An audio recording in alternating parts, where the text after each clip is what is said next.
مدد مدد مدد يا متعالي مدد أصلح حالي وحال المسلمين يا رب يا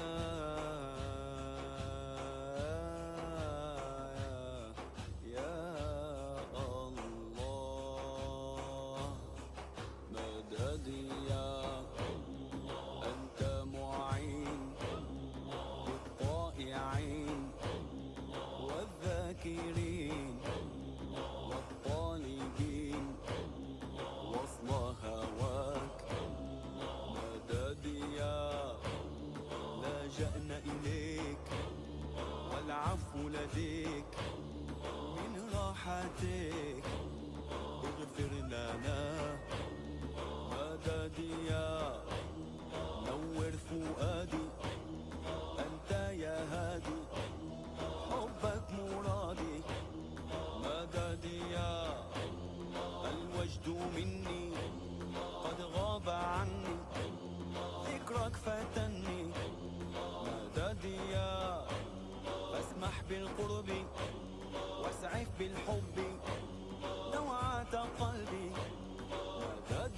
يا أرجوك المدد من غير عدد فأنت السند مدد مدد مدد مدد بلا عدد مدد مدد مدد مدد بلا عدد يا يا يا يا يا يا الله يا أيها النبي الكوكب الدري أنت إمام الحضرة سلطانها الغيبي همتك الفعالة ويدك الهطالة وأنت للرسالة أمينها القوي يا أيها النبي الكوكب الدري أنت إمام الحضرة سلطانها الغيبي لك اللواء والسودد والشرف المؤيد وأنت يا محمد ضمن الضريح حي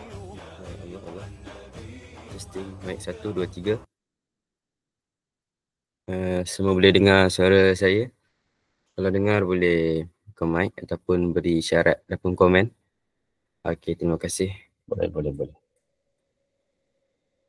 Okey, terima kasih. Jadi, bismillahirrahmanirrahim. Assalamualaikum warahmatullahi taala wabarakatuh. Sebelum kita mulakan, perhatian kepada para hadirin untuk bersedia dengan membuka kamera masing-masing kerana majlis akan bermula sebentar lagi. Jadi para hadirin juga diingatkan agar menggunakan latar belakang yang telah disediakan, iaitu latar belakang seperti saya ataupun seperti yang dihantarkan di dalam grup, iaitu latar belakang SPI 8.0 yang telah disediakan. Dan juga mohon kerjasama kepada para hadirin agar mematikan mikrofon untuk kelancaran majlis kita pada hari inilah. Jadi sekian, terima kasih.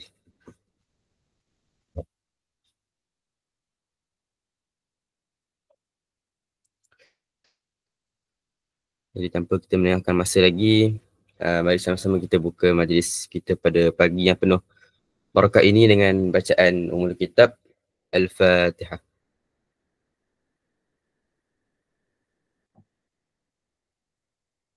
Ya,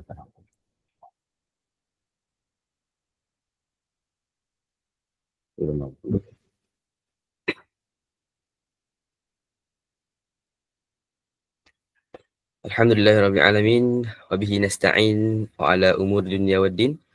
Wassalatu wassalamu ala asyrafil anbiya wal mursalin wa ala alihi wa sahbihi ajma'in. Jadi yang berbahagia Ustaz Abdul Razak bin Arifin, Pensyarah Jabatan Pendidikan Islam Fakulti Pendidikan dan Sains Sosial UNISEL. Seterusnya yang berusaha Munkis Rushda bin Abdul Rashid, Pengarah Program Seminar Pembangunan Intelektual 8.0.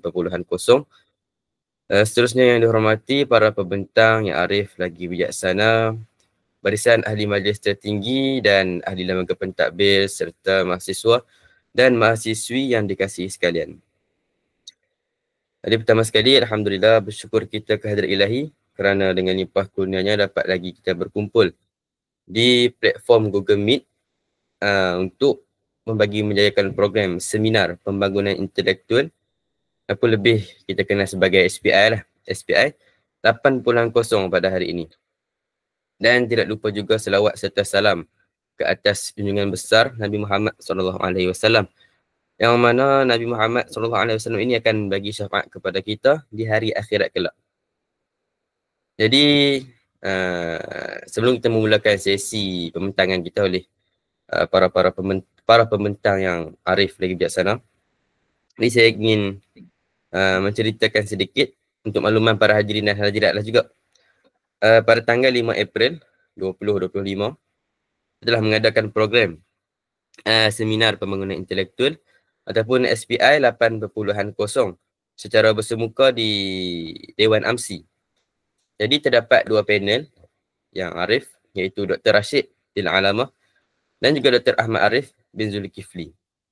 Dr. Rashid bin Alamah merupakan pensyarah kuliah adab wa ulum insaniah dekat Rabat, dan Dr. Ahmad Arif bin Zulkifli merupakan pensyarah Universiti Islam Antarabangsa UIA, dan seorang moderator yang profesional dan berpengalaman, iaitu saudara Abdullah Ishraq Iqbal bin Adnan. Jadi Dr. Rashid bin Alamah telah mengupaskan tajuk Al-Aqidah Al-Ash'ariyah fil Gharb Islami Qadaya wa A'lam. Manakala Dr. Ahmad Arif bin Zulkifli telah membahaskan tajuk menolak tuduhan pengakuan pengarang akidah Mursyidah Maghribiyah sebagai Imam Mahdi yang maksum. Jadi sedikit yang kita dapat daripada seminar yang dijalankan secara bersemuka, iaitu kita dapat mengetahui berkaitan akidah rasmi Maghribi serta bilakah akidah Asy'ariyah ini dirasmikan. Kita juga dapat mengetahui perkembangan akidah Asy'ariyah daripada Imam Abu Hasan Al-Asy'ari itu sendiri. Jadi di seminar ini juga yang dijalankan secara bersemuka, kita juga didedahkan dengan tuduhan yang berlaku kepada tokoh Ibnu Tumat bahawa ada tuduhan yang mengatakan Ibnu Tumat pernah mengaku diri beliau sebagai Imam Mahdi. Okay, jadi itulah serba sedikit isi yang terdapat pada SPI 8.0 yang dijalankan secara bersemuka. Jadi tanpa melengahkan masa lagi, majlis akan diteruskan dengan sesi pembentangan. Jadi sebelum kita memulakan sesi pembentangan kita, jadi izinkan saya untuk menerangkan serba sedikit berkaitan biodata pembentang kita pada pagi ini. Jadi pembentang pertama kita pada hari ini ialah saudara Abdullah Ishraq Iqbal bin Adnan, merupakan moderator kita pada program ini secara bersemuka. Beliau merupakan lulusan ijazah sarjana muda di Universiti Abdul Malik Sa'adi Tetuan, yang kini menyambung pengajaran beliau pada peringkat ijazah sarjana di Universiti Ibn Tufail Kenitra. Untuk pengetahuan hadirin dan hadirat sekalian, tajuk yang akan dibentangkan oleh saudara Abdullah Ishraq Iqbal pada pagi ini ialah kemasukan ilmu hadis di dunia barat Islam. Sekali lagi saya ulang, kemasukan ilmu hadis ke dunia barat Islam. Jadi mendengar pada tajuk yang diberikan ialah tajuk yang sangat menarik. Sebelum saya menyerahkan majlis, saya juga ingin memaklumkan bahawa Ustaz Abdul Razak bin Arifin akan memberikan komentar ataupun sebarang penambahbaikan kepada kertas kerja ataupun ekstrak pembentang sebaik saja sesi pembentangan tamat. Okay, jadi saudara Ishraq telah bersedia ataupun belum? Okey, saya mendapati saudara Ishraq telah memasuki Google Meet. Jadi tanpa melengahkan masa, saya dengan ini menyerahkan majlis kepada saudara Abdullah Ishraq Iqbal bin Adnan untuk meneruskan sesi pembentangan. Wala tafadhal mashkura wa minallahi ma'jura. Assalamualaikum warahmatullahi wabarakatuh. Okey, Assalamualaikum semua. Sebelum tu saya rasa saya nak bentang slide sikit. Saya cuba buka dulu.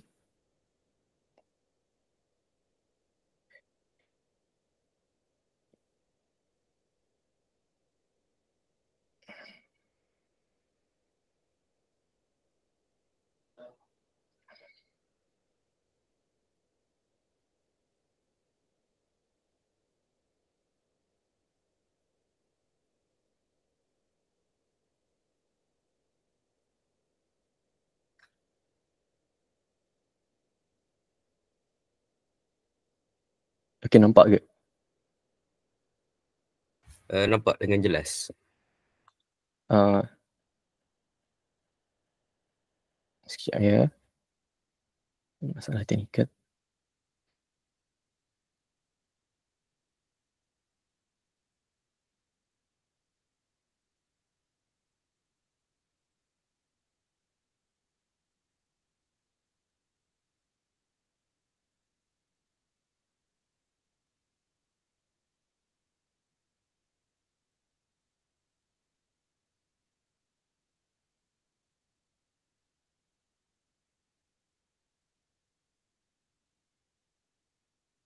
Sekejap, minta maaf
Saudara Ishraq tengah bercakap ke?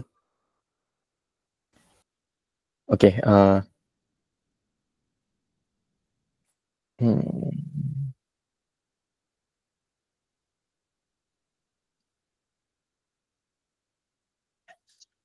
sekejap ya.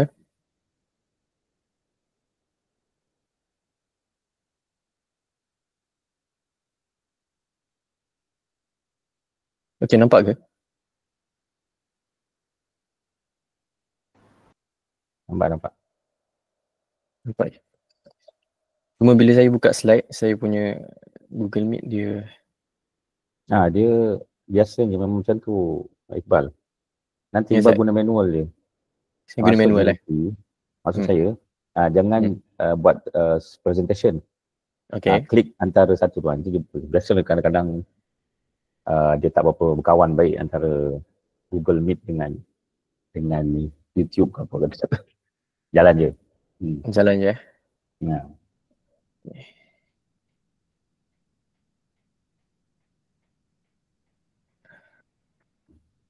Alright.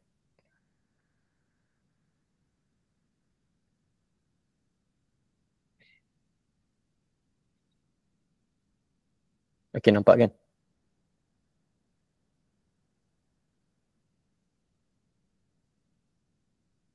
Nampak ke?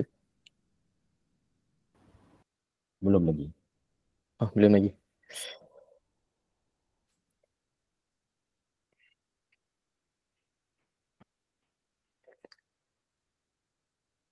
Alright. Okey, sekarang? Jelas Isyak. Okey, cuma bila saya buka slide ni, saya tak boleh nak nampak muka Ustaz dan juga penonton. Tapi tak apa. Tak apa. Ada bentang je. Okey, saya bentang je.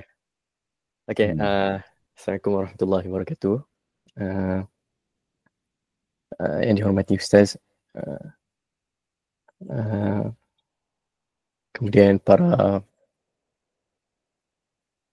penonton SPI kita pada kali ini.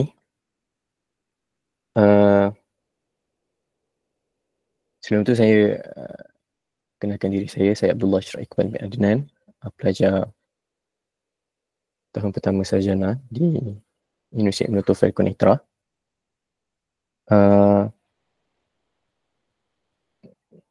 Pertama sekali saya nak minta maaf sebab pada asalnya saya ingin menghantar KK ataupun satu artikel yang dah siap lah, tapi last minute ada masalah teknikal, saya tak dapat nak publish semua.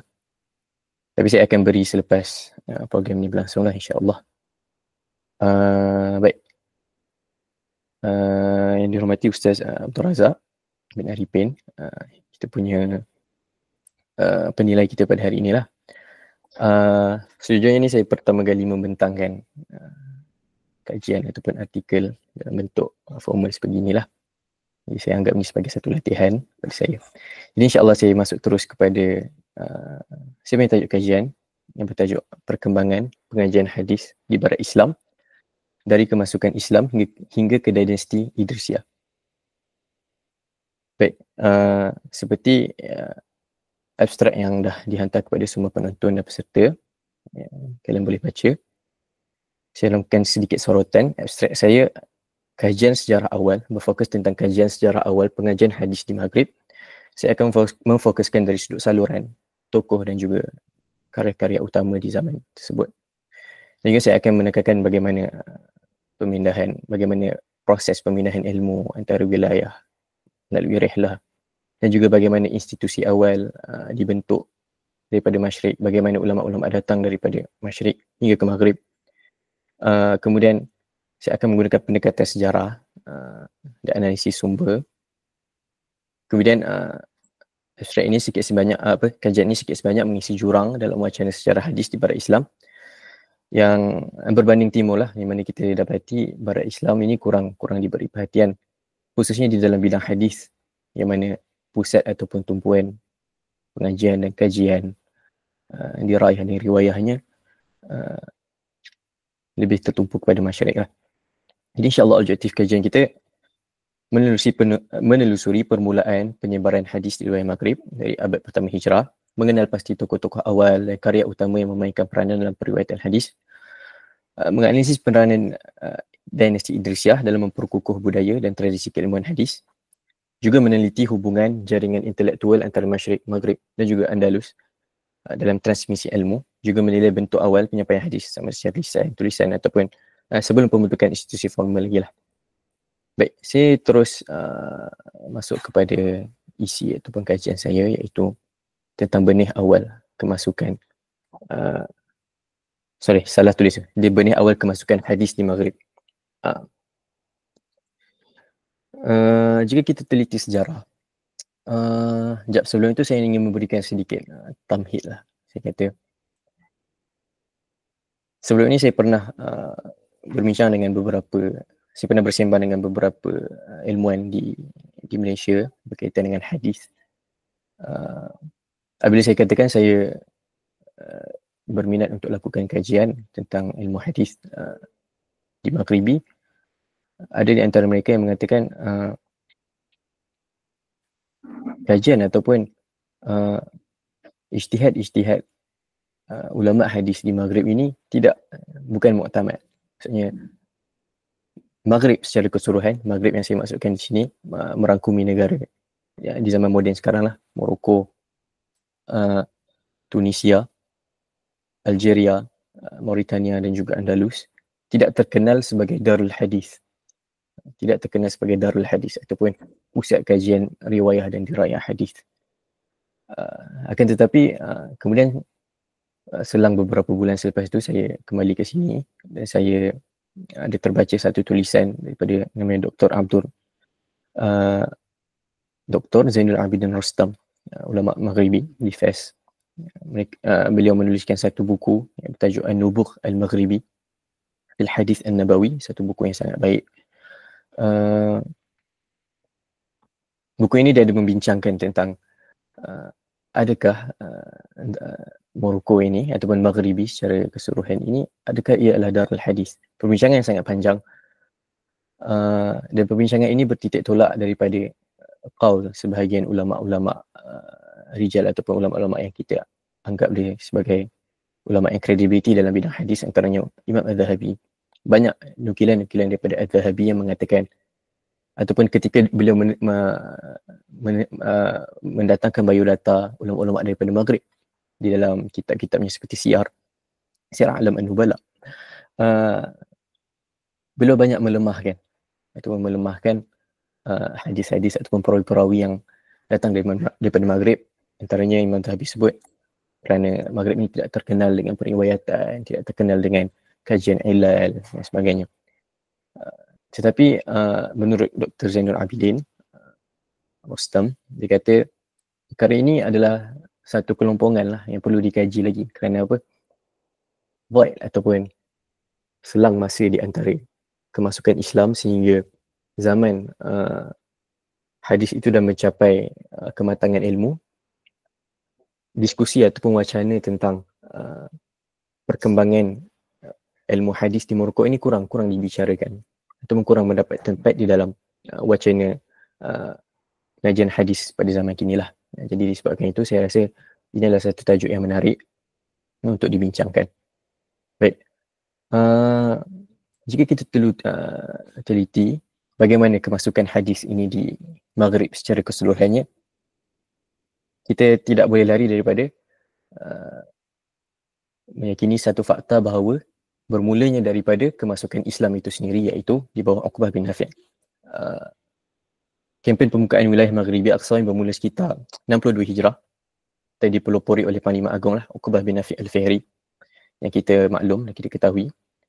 Dia adalah satu tokoh yang sangat-sangat dominan ataupun sangat-sangat pivot dalam sejarah perluasan wilayah Islam ke Afrika, dan dianggap sebagai individu pertama yang mengetahui kemasukan tentera Islam ke wilayah Maghrib Al-Aqsa. Jadi beberapa catatan sejarah menyebut bahawa beliau telah sampai ke pantai Asafi. Kalau mereka yang di Morocco tahulah Asafi ni belah mana. Dan menunggang kudanya ke dalam lautan sambil berdoa.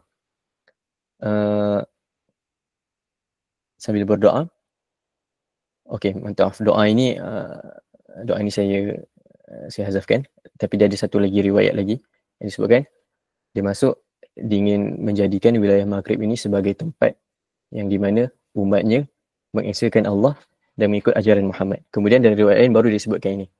Disebutkan kepada anak-anak murid dia, dan jangan kalian ambil agama kalian kecuali daripada orang-orang yang memiliki warak dan sikap berhati-hati. Itulah jalan keselamatan bagi kamu, dan barang siapa berhati-hati dia selamat dan tergolong dalam kalangan mereka yang percaya. Qaul ini dinukilkan dalam Al-Istiqsa fi Akhbar Al-Aqsa. Dan daripada perkataan Uqbah bin Nafi' ini, kita dapati bahawa Uqbah bin Nafi' ini dah meletakkan asas-asas prinsip-prinsip dalam mengajarkan Islam, iaitu kalau kita tengok daripada statement ini, sedikit sebanyak menjurus kepada satu prinsip asas dalam ilmu hadis, iaitu adalatul ruwah. Jangan kalian ambil daripada orang memiliki warak, dan melainkan daripada orang yang memiliki warak dan sikap berhati. Itulah jalan keselamatan bagi kamu. Jadi Uqbah bin Nafi' telah meletakkan asas, telah meletakkan dasar di mana ulama-ulama ataupun orang-orang selepasnya berjalan di atas manhaj yang dibawa oleh Uqbah bin Nafi'. Baik. Selain daripada Uqbah bin Nafi', antara peranan atau faktor penting kemasukan awal hadis di Maghribi ini adalah peranan sahabat yang berperang dalam tentera Uqbah. Jadi sumber-sumber sejarah berbezalah dalam menentukan jumlah sebenar sahabat yang turut serta dalam pasukan Uqbah ni. Ada yang kata 15, 20, 25, 29, 21 dan sebagainya lah.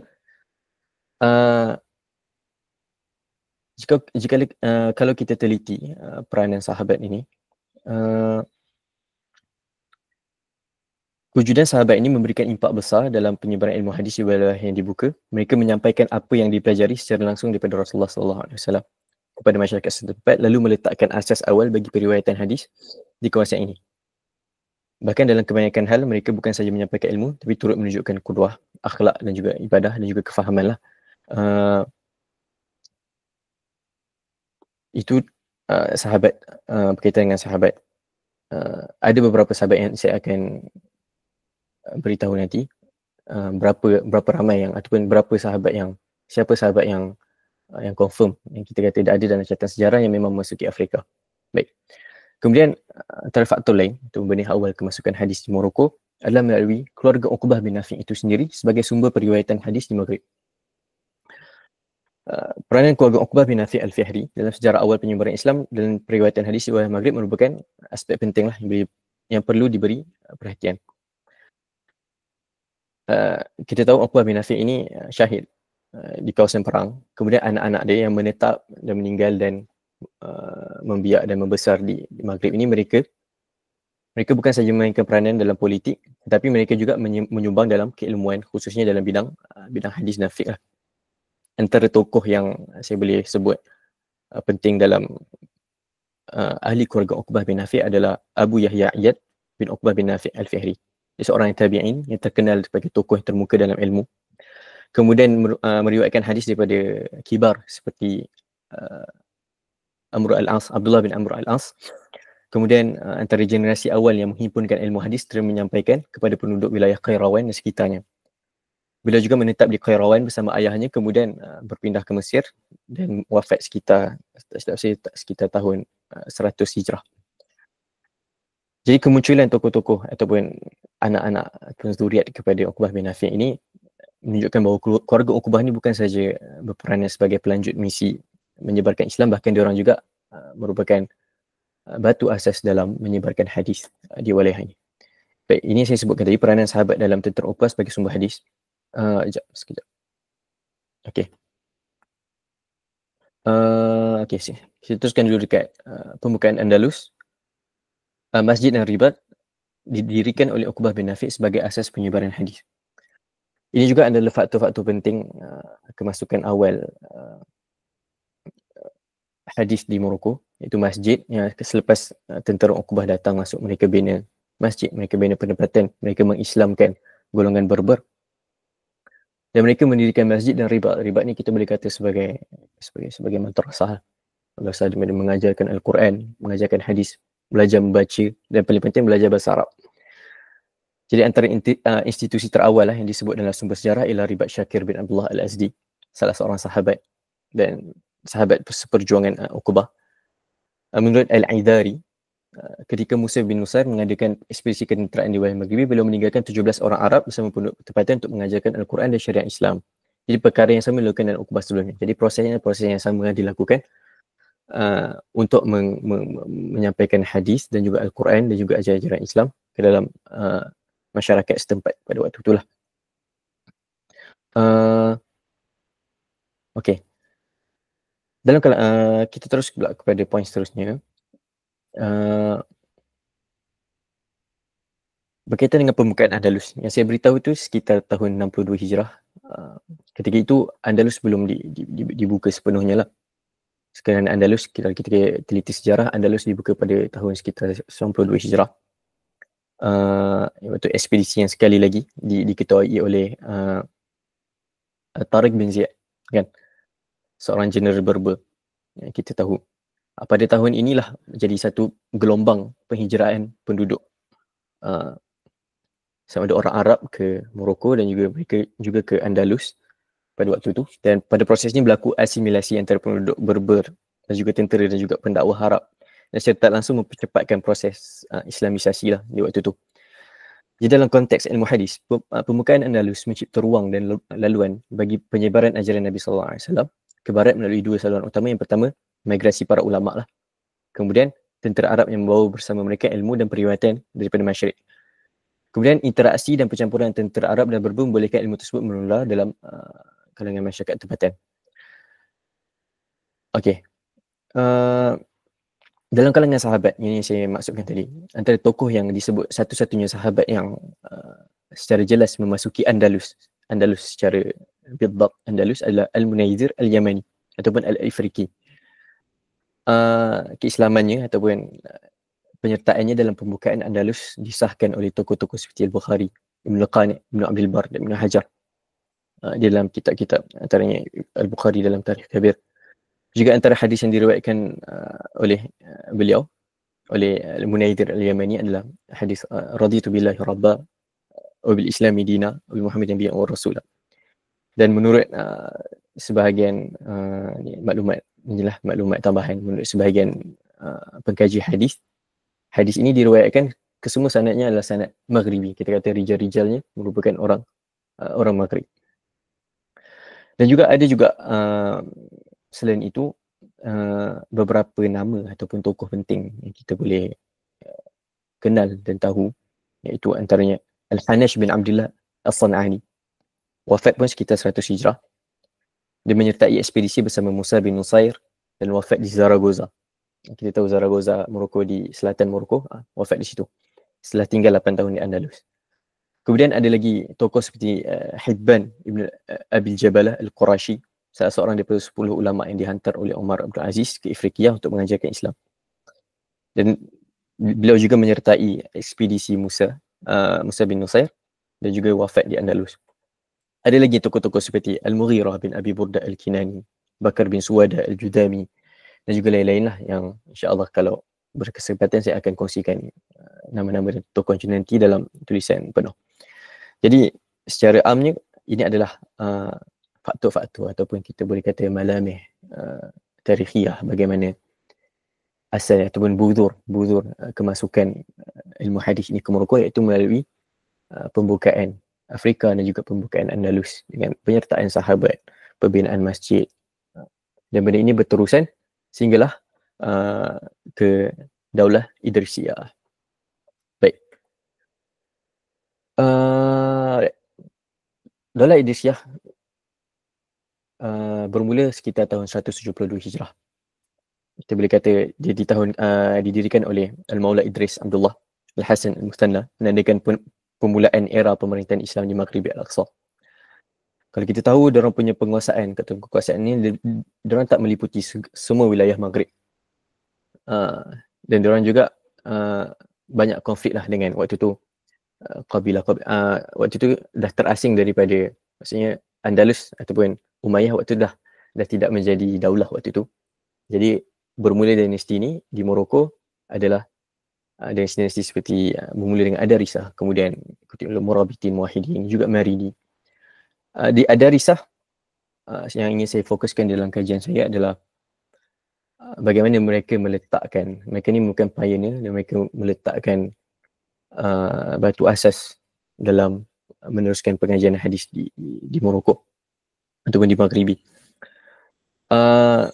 Saya boleh kata pertama sekali adalah mereka membina institusi dan juga kota ilmu, Fes sebagai pusat keilmuan. Kota ini kalau kita tahu dia berkembang pesat sebagai sebuah pusat keilmuan dan spiritual yang strategik, dan para ulama dari berbagai pelosok bumi datang ke Qarawiyyin, ke kota Fes untuk menuntut ilmu. Namun pada asalnya, pada sekitar zaman ini, Qarawiyyin bukanlah satu tempat yang terkenal dengan wacana hadis. Kerana zaman kegemilangan Qarawiyyin adalah pada zaman Murabitin. Tetapi pada dasarnya, pada zaman Adarisah dengan bantuan raja-raja dan juga ulama, mereka mendirikan sebuah institusi yang rasmi. Ini yang menjadi asas yang paling penting sekali dalam penyebaran hadis di Maghribi. Selain Fes ada juga, institusi-institusi lain seperti saya sebutkan tadi, Ribata ikut masjid itu masih berlangsung seperti biasa, ataupun madrasah-madrasah yang kecil yang tidak rasmi itu masih lagi melaksanakan kajian, melaksanakan pembelajaran hadis kepada anak-anak dan juga bahasa Arab. Dan ini, namun apa bezanya Adarisah ataupun kepentingan Adarisah adalah mereka mendirikan satu institusi yang rasmi. Inilah wujud jaringan Qarawiyyin dan Andalus. Mereka okey. Ini semua saya dah sebutkan. Okay. Alright. Saya teruskan kepada tokoh hadis di zaman Idrisiyah. Sebenarnya banyak sangat tokoh dan juga kitab-kitab yang ataupun kitab hadis yang dibawakan pada zaman ini. Tapi mungkin saya akan sebutkan beberapa sahaja. Antaranya adalah Amir bin Sa'id Al-Qaisi, merupakan qadi, dan dia sempat meriwayatkan daripada Imam Malik dan juga Sufyan Al-Thawri. Kemudian Sa'sa'ah Al-Dimashqi, dia membawa sanad dari Syam ke Andalus.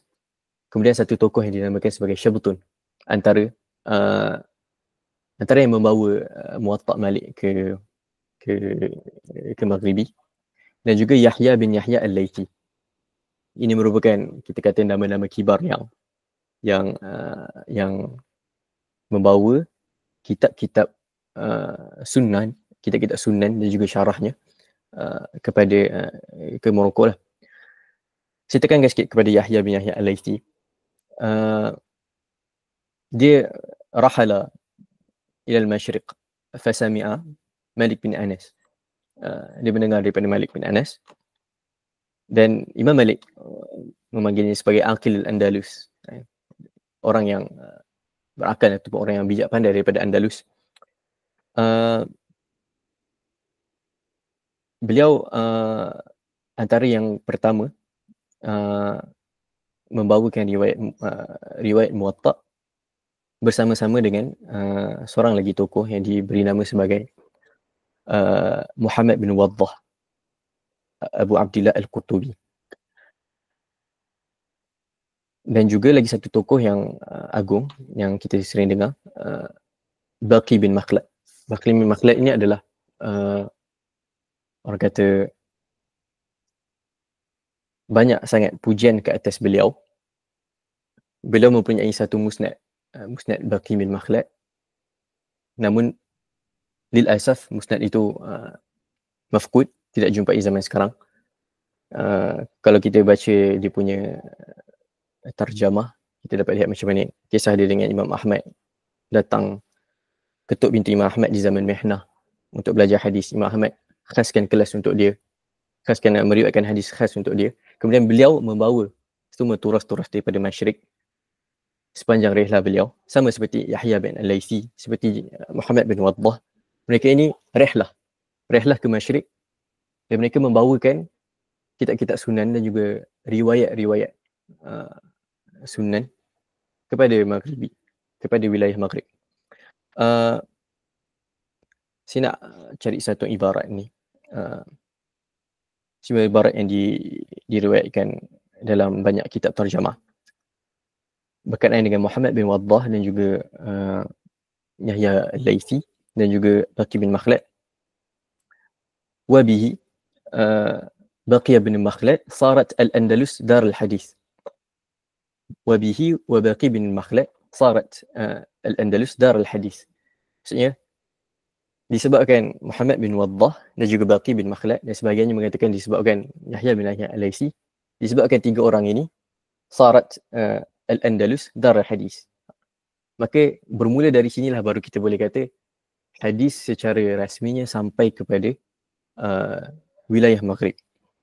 Dan dia membawakan kitab-kitab yang banyak, antaranya Musannaf Waqi' bin Jarrah, kemudian Musnad Abi Bakar bin Abi Shaybah, kemudian ajza' yang banyak, kitab Fadail ya, Abdullah bin Mubarak, dan dia juga mengarang kitab-kitab seperti Al-Bid'ah wan Nahy, An-Nadhru ila Allah Ta'ala, dan kitab-kitab ini dah ditahqiq, boleh dicari di perpustakaan lah. Baik. Dan antara faktor lain yang menjadikan Maghribi ini sebagai Darul Hadis adalah penyebaran Al-Muwatta. Seperti saya beritahu, Yahya bin Yahya Al-Laythi membawa riwayat Al-Muwatta. Kalau penonton lihat rakaman SPI pada sesi yang lepas, kalian boleh lihat penerangan panjang lebar oleh saudara Najmi tentang riwayat-riwayat ataupun sanad-sanad Muwatta yang sangat banyak dan juga pelbagai, dan antaranya Yahya Al-Laythi. Sebahagian pengkaji menisbahkan bahawa bermulanya budur ataupun perkembangan ilmu hadis di Morocco ini adalah disebabkan penyebaran Al-Muwatta sebagai mazhab rasmi ketika itu.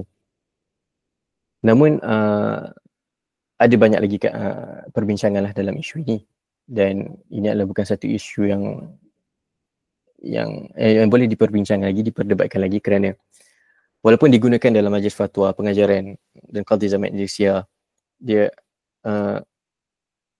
tersebar luas di Maghribi, dijadikan mazhab rasmi. Namun seperti saya tahu, Dr. Zainul Abidin bin Rostam, dia mengatakan hakikatnya fakta-fakta ini adalah kurang kuat dan tiada sumber-sumber yang betul-betul sahih lah. Dan dia juga menyarankan pengkaji untuk mengkaji lagi adakah faktor kemunculan mazhab Maliki ini adakah ia disebabkan penyebaran Muwatta. Dan ini adalah satu benda yang menarik lah yang saya sendiri ingin lakukan kajian. Baik.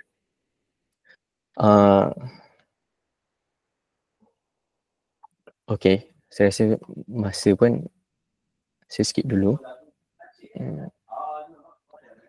Baik. Antara tokoh lain yang min abrazi yakni a'lamnya, kita kata yang paling menyinar adalah Al-Asili yang membawakan riwayat Sahih Al-Bukhari. Riwayat Sahih Bukhari pada Abu Zaid Al-Marwazi dan Abu Ahmad Al-Jurjani, dan riwayat ini dianggap yang paling berkredibiliti lah, yang dikekalkan oleh generasi kemudian. Beliau ramai guru dan jadi rujukan oleh ulama-ulama Maghrib dan Andalus seperti Al-Qadi Iyad. Banyak menukilkan kalam-kalam Al-Asili. Al-Asili ni juga banyak kajian lah tentang beliau yang saya rasa kalian boleh baca nanti di dalam artikel yang penuh. Saya rangkumkan dan simpulkan bahawa kajian hadis pada zaman awal kemasukan Islam sehingga zaman Adarisah ini masih di tahap awal dan menupukan kepada hafalan dan periwayatan asas. Jadi waktu ini belum wujud perbahasan iaitu meluas tentang ilal, jarh ta'dil ataupun tadwin yang sistematik lah. Tapi asas sanad dan adab periwayatan telah terjaga daripada awal lagi. Jadi tokoh seperti Al-Asili yang saya sebutkan tadi adalah yang menjadi jambatan antara tradisi ilmu seperti tradisi ilmu timur atau masyrik dan juga maghrib. Dan juga tokoh-tokoh yang lainnya saya sebutkan tadi, Yahya Al-Laythi, Muhammad bin Waddah.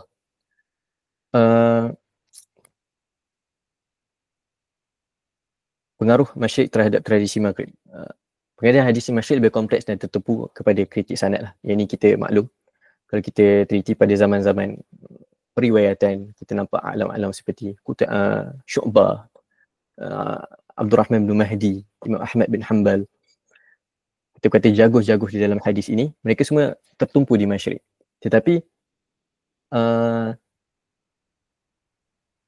walaupun begitu, kita tak boleh nak kata maghrib ini lewat, kerana lewat kajiannya tentang ilal dan juga rijal sebagainya, kerana kemasukan hadis di dalam maghrib ini tidaklah terlalu jauh. Dia masih lagi dalam kurun pertama hijrah. Dan kita lihat tadi sanad-sanad yang dimasukkan itu juga di sekitar awal abad kedua hijrah. Dan waktu itu pun masih lagi perbincangan ataupun kajian-kajian tentang perawi dan isnad masih juga berlangsung di daerah masyrik. Jadi maghrib tidaklah terkebelakang, tidaklah takhalluf sangat. Baik. Jadi penutup kajian, ada beberapa dapatan utama ialah zaman Idrisiyah, antaranya meletakkan asas penting bagi perkembangan hadis, terus muncul sebagai pusat intelektual dan strategik. Mazhab Maliki dan Malikiyah menguatkan pengajian sunnah, walaupun boleh dikaji lagi tentang isu ini, dan juga peranan-peranan tokoh Al-Asili menyambung sanad masyrik dan juga maghrib. Juga turas lah, saya akan lampirkan insya-Allah dalam tulisan saya nanti tentang beberapa kitab ataupun turas yang dah sama ada yang masih dalam peringkat makhtutat ataupun yang telah ditahqiqkan, yang bersumberkan daripada ulama-ulama Maghrib dan juga Andalus, yang mana kalian boleh ambil juga istifadah daripada kitab-kitab tersebut, yang mana saya lihat sangat penting untuk kita menyeimbangkan pengajian ataupun sumber rujukan daripada Maghrib dalam bidang hadis juga sumber-sumber daripada masyrik. Baik, saya rasa itu saja saya punya pembentangan pada pagi ini. Minta maaf atas segala salah silap dan ketidaklancaran kata. Qul qawli hadza astaghfirullah azim li wa lakum. Assalamualaikum warahmatullahi wabarakatuh. Jadi boleh teruskan kepada Ustaz Abdul Razak bin Arifin untuk memberikan komen. Bismillahirrahmanirrahim. Bismillahirrahmanirrahim. Alhamdulillahirabbil alamin. Wassalatu wassalamu ala asyrafil anbiya'i wal mursalin wa ala alihi wa sahbihi ajma'in. Assalamualaikum warahmatullahi wabarakatuh. Terima kasih saudara Iqbal. Nak panggil Iqbal ke Ishraq ke macam mana? Boleh saya, Iqbal pun boleh. Iqbal dulu masa first degree tu ada pada bidang apa? Saya degree di sini adalah pengajian Islam secara secara umum. Oh, dia syariah Islamiah lah. Ya, syariah Islam.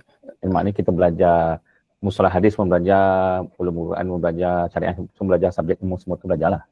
Semua belajar. Cuma di universiti saya tiada takhasus. Kebanyakan universiti di Morocco ini tahun ketiga ada takhasus. Cuma universiti saya dia tak ada takhasus yang ni lah, sama ada Quran Sunnah ke ataupun usul fiqh. Okey, kemudian di universiti ni dia punya ada buat tesis tak? Nah, macam final exam, final year punya program, projek ke? Kalau nak grad kan kita di Malaysia dia kena buat tesis dan sebagainya, kena buat kajian. Di sini pun sama tak? Ya, sama. Waktu degree ada juga. Sama. Saya kena tengok dulu sebab takut disiplin berbeza kan. Sebab kalau daripada belajar Malaysia di Mesir, contoh bila balik ke Malaysia, so kita kebanyakan kawasan Timur Tengah ni kita menggunakan pendekatan kualitatif lah. Kualitatif kita tengok dan pembelajaran. Macam saya pun di Universiti Melaya dulu pun kebanyakan kita buat kajian perpustakaan, sejarah. Jadi tujuan program intelektual ini ialah bagaimana kita nak mencerakinkan golongan ustaz ini supaya mereka mempunyai pemikiran intelektual. Pemikiran ini kalau dalam konteks kita ialah tajribah. Kita kena uji kajian kita itulah secara saintifik. Macam kita masuk makmal lah kan, masuk makmal ni ada radas-radas tertentu lah, ada alat-alatnya untuk membuat kajian tersebut. Dalam dunia ilmu juga ada kajian juga. Kalau kita ambil contoh buku ni kan, ni WYA ni tentang The Foundation of Knowledge. Ya, dia cuba menggabungkan disiplin ilmu barat dengan disiplin ilmu Islam. Saya kena buat foundation dulu supaya pendengar dan juga Iqbal dapat nanti tempat takut nanti bila saya beri pandangan itu dia macam lain pula kan. Sebab saya pun bila saya terjun dalam dunia pendidikan daripada kita diberi syariah dulu. So cara berfikir saya telah berubah bila saya diminta saya membuat master saya di UTM lebih pada bentuk saintifik. Jadi saintifik ni kita kena menggunakan kaedah-kaedah saintifik dalam mengembangkan dan mengabsahkan ilmu dan proses ilmu itu. Ada pengabsahan. Jadi bila saya baca abstrak yang diberikan oleh Iqbal malam tadi, saya baca lah, baru saya baca. Diberi kat saya. Iqbal sedang membuat kajian tentang perkembangan pengajian hadis di Maghribi lah, begitu kan? Ya. Sebab biasanya abstrak ni, kalau kita nak bina dia kita bermula dengan objektif dulu. Jadi sebab saya tak tahu apa objektif Iqbal, bila kita buat, walaupun buat makalah, buat jurnal, buat kertas kerja, dia mesti ada objektif satu atau dua. Dan berdasarkan objektif itulah kita akan boleh buat abstrak je, di mana pengembangan objektif. Objektif ni maknanya apakah tujuan kita. Jadi maknanya apakah tujuan Iqbal buat. Sebab saya tak dapat baca benda tu, saya tak tahu apa objektif tu, mungkin ada cabaran sikit untuk saya memahami. Kemungkinan saya punya pandangan, kemungkinan daripada saya baca abstrak itu Iqbal sedang menganalisis latar belakang sejarah kemasukan Islam ke wilayah Maghrib serta implikasinya terhadap perkembangan awal pengajian hadis. Itu dalam, kalau saya baca pada abstrak tu seolah-olah objektif abstrak ialah sedang menganalisis. Jadi perkataan istilah kajian ni analisis dan sebagainya. Itu. Yang kedua, bila Iqbal memberikan beberapa tokoh-tokoh tadi pun, maka saya menggambarkan ada objektif kedua, iaitu menghuraikan tokoh-tokoh tokoh-tokoh utama dan saluran-saluran penyebaran hadis di wilayah Maghrib sebelum dan selepas pemerintahan dinasti Idrisiyah tadi. Idrisi. Itu. Kemudian apabila kemudian saya tengok tadi dengan perkembangan di Maghrib dan Masyriq tadi, saya menggambarkan kemungkinan juga ada objektif ketiga, iaitu menilai sumbangan Idrisiyah tadi, kesultanan dia atau dinasti dia, dalam memperkukuhkan tradisi pengajian hadis di barat Islam ini, di Maghrib lah tadi, Maghrib, Algeria, di Andalusia, di Tunisia yang saya dapat gambar gitulah. Mungkin itu yang Iqbal letakkan. Sebab dalam disiplin kita nak buat kertas kerja, nak buat jurnal, mungkin tesis nanti ke, dia objektif tu kita kena clear tu, kita dapatkan objektif. Daripada objektif, kita akan buat persoalan kajian. Kita tengah buat master kan, master biasanya metodologi tengah pening-pening tentang metodologi lah. Okey. Jadi kajian ataupun persoalan itu yang merujuk kepada kalau objektif pertama menganalisis, jadi kajian soalan yang pertama adalah apakah latar belakang kemasukan atau bagaimanakah kalau ada bagaimanakah latar belakang kemasukan Islam ke wilayah Maghrib, dan ia memberi kesan kepada perkembangan awal pengajian hadis. Jadi daripada soalan itulah nanti Iqbal akan tahu nak baca, sebab saya tengok kajian Iqbal ialah kualitatif. Kualitatif ni lebih melihat fenomena, gambaran, apa yang sedang berlaku. Di situ Iqbal baru nampak gambaran nak baca buku apa, nak baca kajian apa, sebab kita nak menjawab persoalan tadi. Objektif tadi dari soalan. Dan jadi situ nanti kalau Iqbal nak berjumpa dengan tuan-tuan guru dan ulama-ulama sana nak buat kajian, nak buat temu bual dan sebagainya, soalan-soalan yang ditanya itu ialah bagi menjawab persoalan pertama, iaitu bagaimanakah latar belakang kemasukan Islam di Maghribi, serta apakah kesannya pula terhadap perkembangan awal pengajian hadis. Ada contoh, sebagai gambaran sajalah, sebab nanti Iqbal ada supervisor sendiri di sana, dan saya yakin dan saya percaya Iqbal mungkin metodologi cara berfikir dia berbeza dengan saya ke, tak ada masalah, follow je apa yang tradisi yang ada di sana. Ini saya memberikan gambaran bagaimana bila kita membicarakan tentang intelektual, bagaimana kita membuat kajian supaya mengabsahkan kita punya kajian tersebut, dapatan kita itu, sebab kita sedang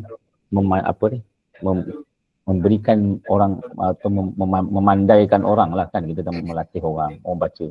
Tanggungjawab kita ialah bagaimana kita mengembangkan pemikiran orang tadi. Jadi itu adalah komen pertama saya lah, sebab saya tak dapat gambaran objektif. So saya yakin Iqbal mungkin ada objektif, tapi kalaulah berbeza Iqbal punya tu, nanti Iqbal jadikan objektif Iqbal itu sebagai soalan, kemudian di situlah pengembangan supaya nanti kajian Iqbal, pembentangan Iqbal akan lebih tersusun yang lebih baik. Kemudian saya tengok tajuk memang jelas dan fokus, bagus, alhamdulillah. Iaitu kita bercerita, Iqbal telah memberikan skop dia daripada satu hijrah sehingga zaman dinasti Idrisiyah lah. Kemudian Iqbal juga ada menyebut beberapa tokoh tadi. So maknanya tidak terawang-awang lah, kita tahu Al-Kabisi, Alisi dan semua nama-nama yang Iqbal sebut tadi. So dan karya-karya dan jaringan ilmu barat dan timur. So maknanya dah clear di situ. Dan Iqbal juga menjelaskan tentang signifikan ni, kenapa Iqbal perlu buat kajian ini, kenapa Iqbal perlu buat kertas kerja ini, iaitu Iqbal menyatakan jurang antara barat dan timur dalam kajian hadis tadi kan. Iqbal kata okey, terdapat jurang, maknanya orang-orang di timur ini nampak lebih dapat memahami ilmu-ilmu hadis berbanding dengan barat dengan beberapa faktor-faktor tadi. Dan juga Iqbal mengembangkan faktor perangan, faktor perkahwinan, perdagangan dan asimilisasi yang ada dalam masyarakat Babar dan seterusnya, akhirnya terbukanya Andalusia. Jadi kemudian Iqbal juga memberikan metodologi cara kaedah itu baik, iaitu pendekatan sejarah dan juga tekstual. Maknanya Iqbal akan membuat kajian sejarah perkembangan, so itu sebagai kualitatif. Yang kedua, Iqbal akan baca teks-teks. Saya dapat tadi Iqbal kata nak baca teks-teks yang mana ada di Maghribi itulah bagi mengabsahkan para perawi hadis ataupun dalam hadis dan dalam mustalah hadis lah yang kita belajar mustalah hadis sebagai sumber-sumber premier, mana sumber-sumber utama Iqbal untuk bacaan awal Iqbal dan menjadi sandaran-sandaran utama dalam kajian Iqbal tadi saya nampak. So saya rasa abstrak Iqbal itulah pun memberikan gambaran itu yang saya mencadang, saya menggambarkan objektif begitu.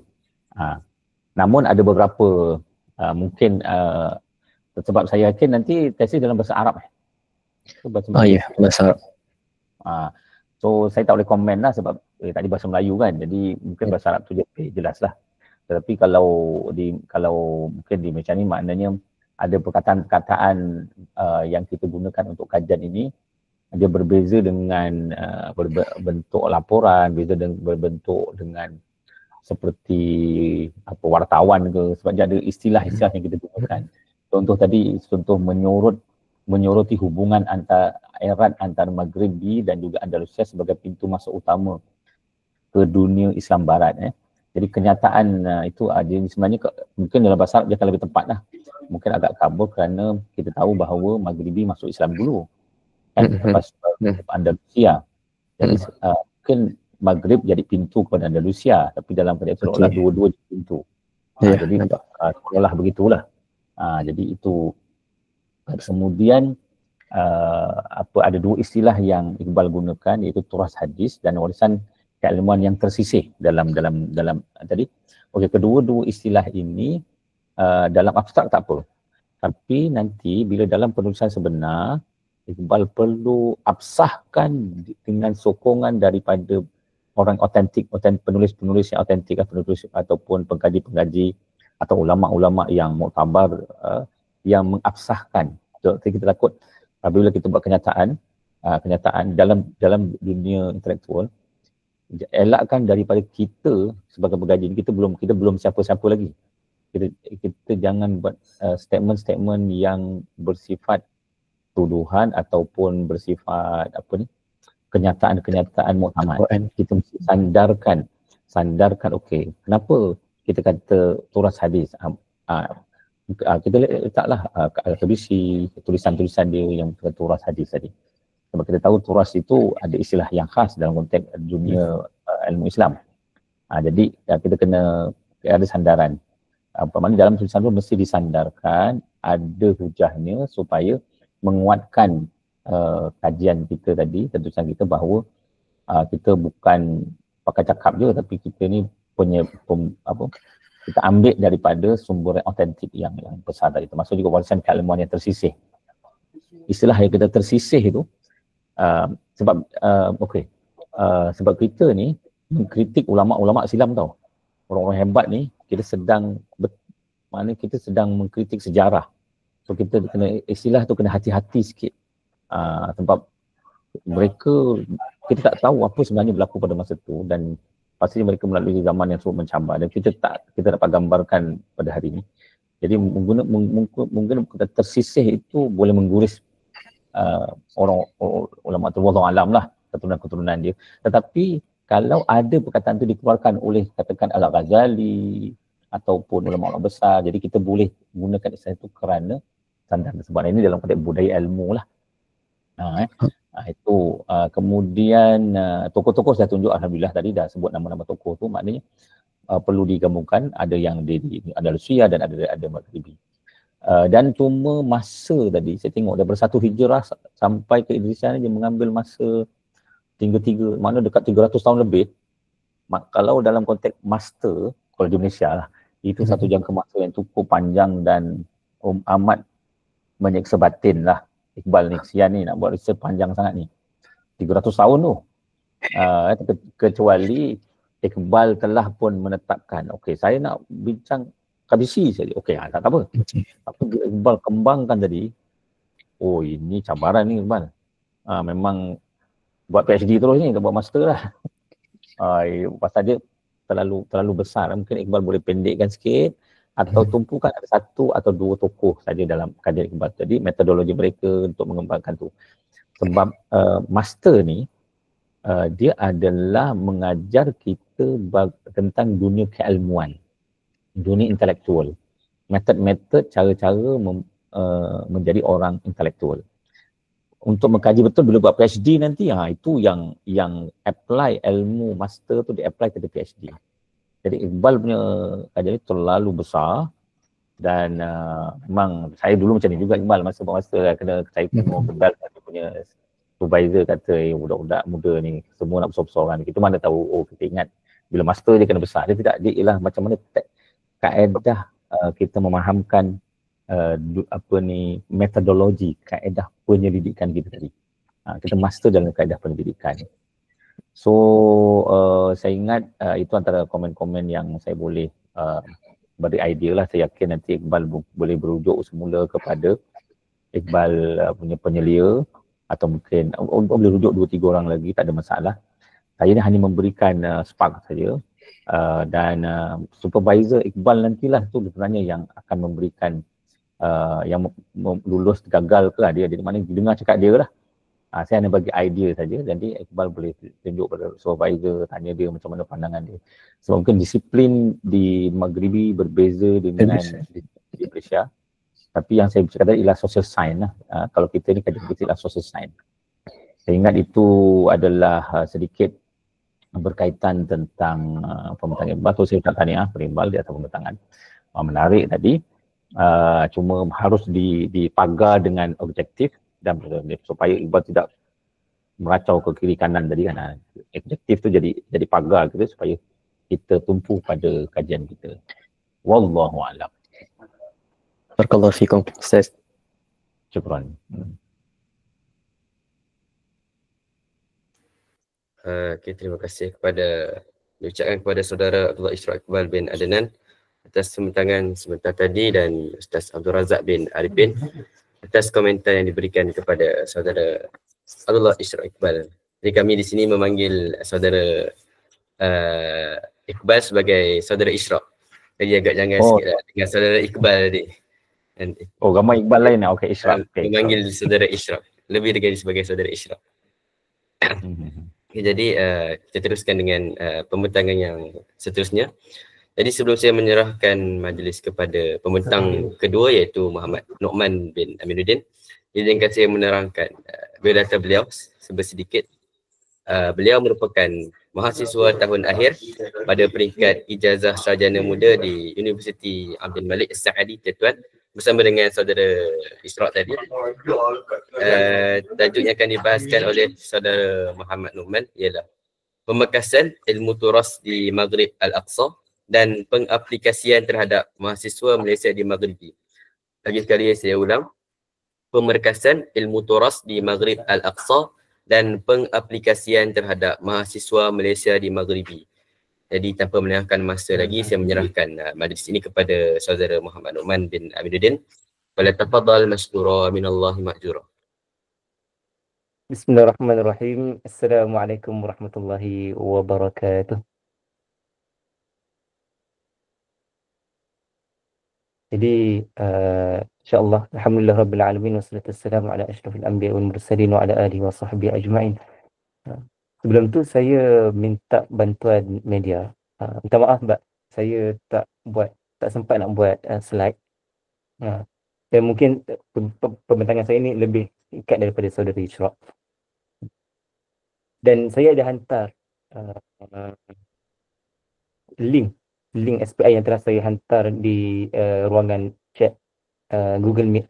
Boleh buka, itu adalah dokumen-dokumen sokongan yang saya gunakan sepanjang yang menggantikan saya punya slide lah pada pagi di sini, yang Malaysia, petang di Malaysia. Pemerkasaan ilmu turas di dunia berislam dan pengaplikasian terhadap mahasiswa Malaysia di Maghribi. Boleh ke abstrak saya terus media. Jadi bila kita kata tentang dunia berislam, Ibn Khaldun telah mengkhususkan bahawa Maghrib telah membahagikan Maghrib kepada 3 bahagian. Maghribul Aqsa, Maghribul Adna, Maghribul Awsat. Dan Maghribi yang sekarang ini adalah Maghribul Aqsa, Maghrib di tengah. Lima dalam tiga bahagian ni, tiga bahagian Maghribul Aqsa, Maghribul Adna, Maghribul Awsat, terdapat 5 negara. Kalau di halianlah sekarang ini, ia merangkumi Maghribi, iaitu Morocco, Algeria, Tunisia, Mauritania dan Andalusia. Itu secara ringkas berkaitan dunia berislam. Jadi fokus utama kenapa saya mula mengkaji dalam kajian ini adalah disebabkan kurangnya perhatian ilmu turaf Maghribi, ilmu turaf dunia berislam dalam kalangan mahasiswa Malaysia, terutama mahasiswa Malaysia di Maghribi. Kita yang datang ke mahasiswa, rata-rata mahasiswa yang datang ke sini, walaupun mereka ni datang ke negara dunia barat Islam kan, ke Maghribi, tapi masih juga mengambil orang kata apa, silibus-silibus pengajian di dunia Masyrik, dunia Timur Islam.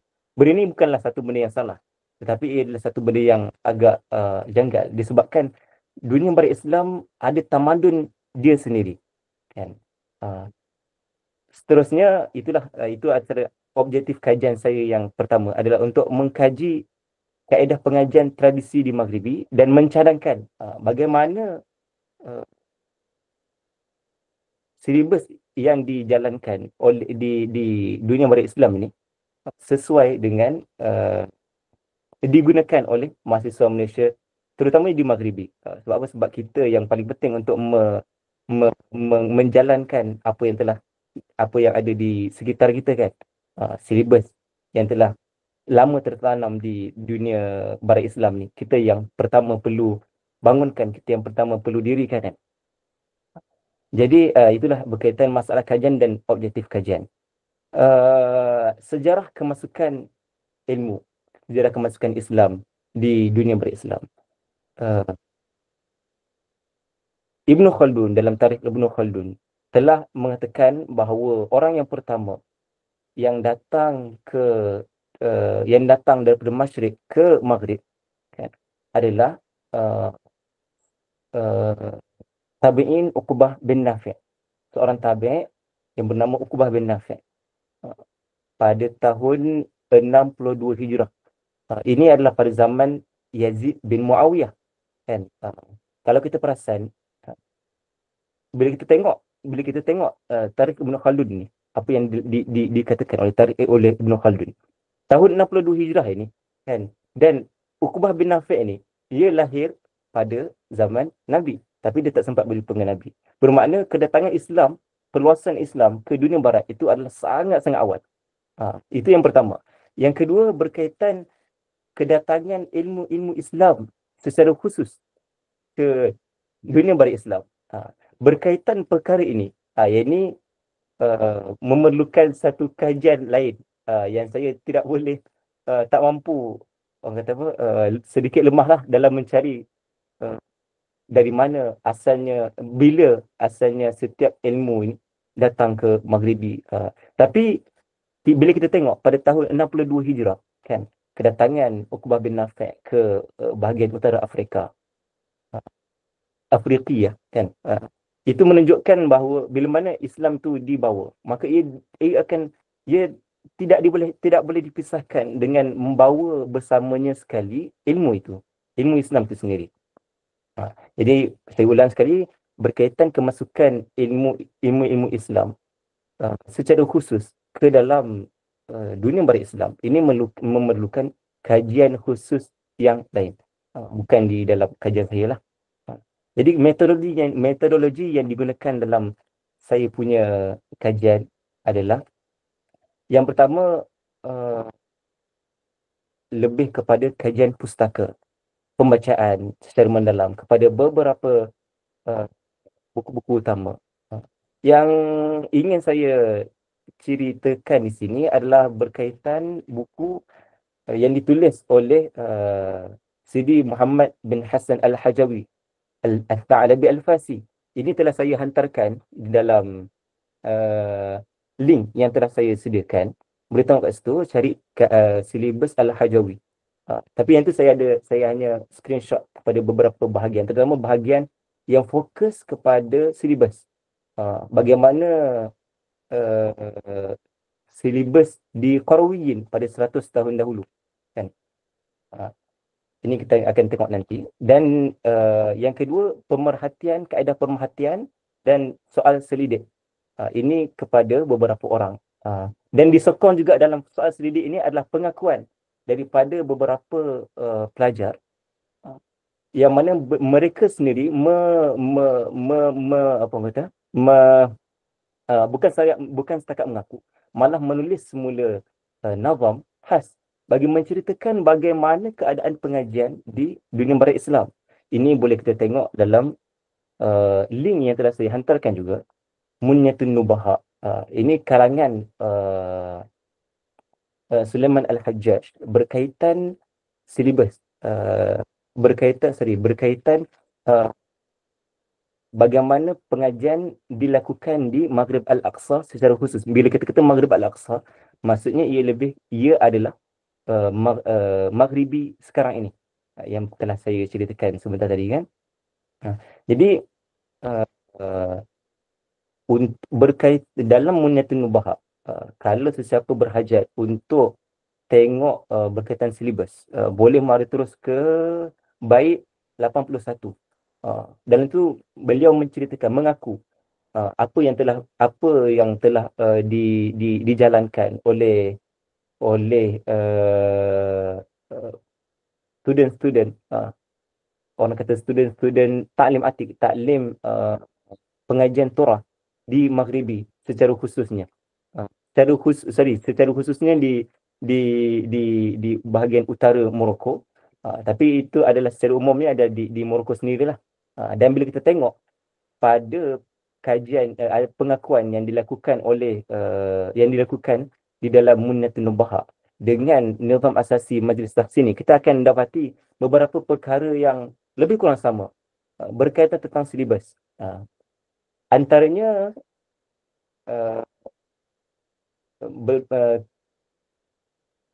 silibus tauhid yang diceritakan adalah silibus tauhid menggunakan matan Ibnu Ashir, matan yang asas, kan, matan tauhid ayat asas. Seterusnya ajrumiyah, bidang nahu, di bidang nahu. Kalau kita tengok di situ ada bidang pertama sekali mereka akan memasuki nahu, akan belajar matan ajrumiyah menggunakan syarah Al-Azhari, berbanding kita yang di Masyriq yang menggunakan syarah Tuhfah Saniyah dan seterusnya. Yang ini akan saya ceritakan lebih lanjut lah. Jadi kita terus kepada ciri-ciri bagaimana pengajian di Maghribi berbanding pengajian di Masyriq. Jadi pengajian di Maghribi, penekanannya adalah lebih kepada hafalan.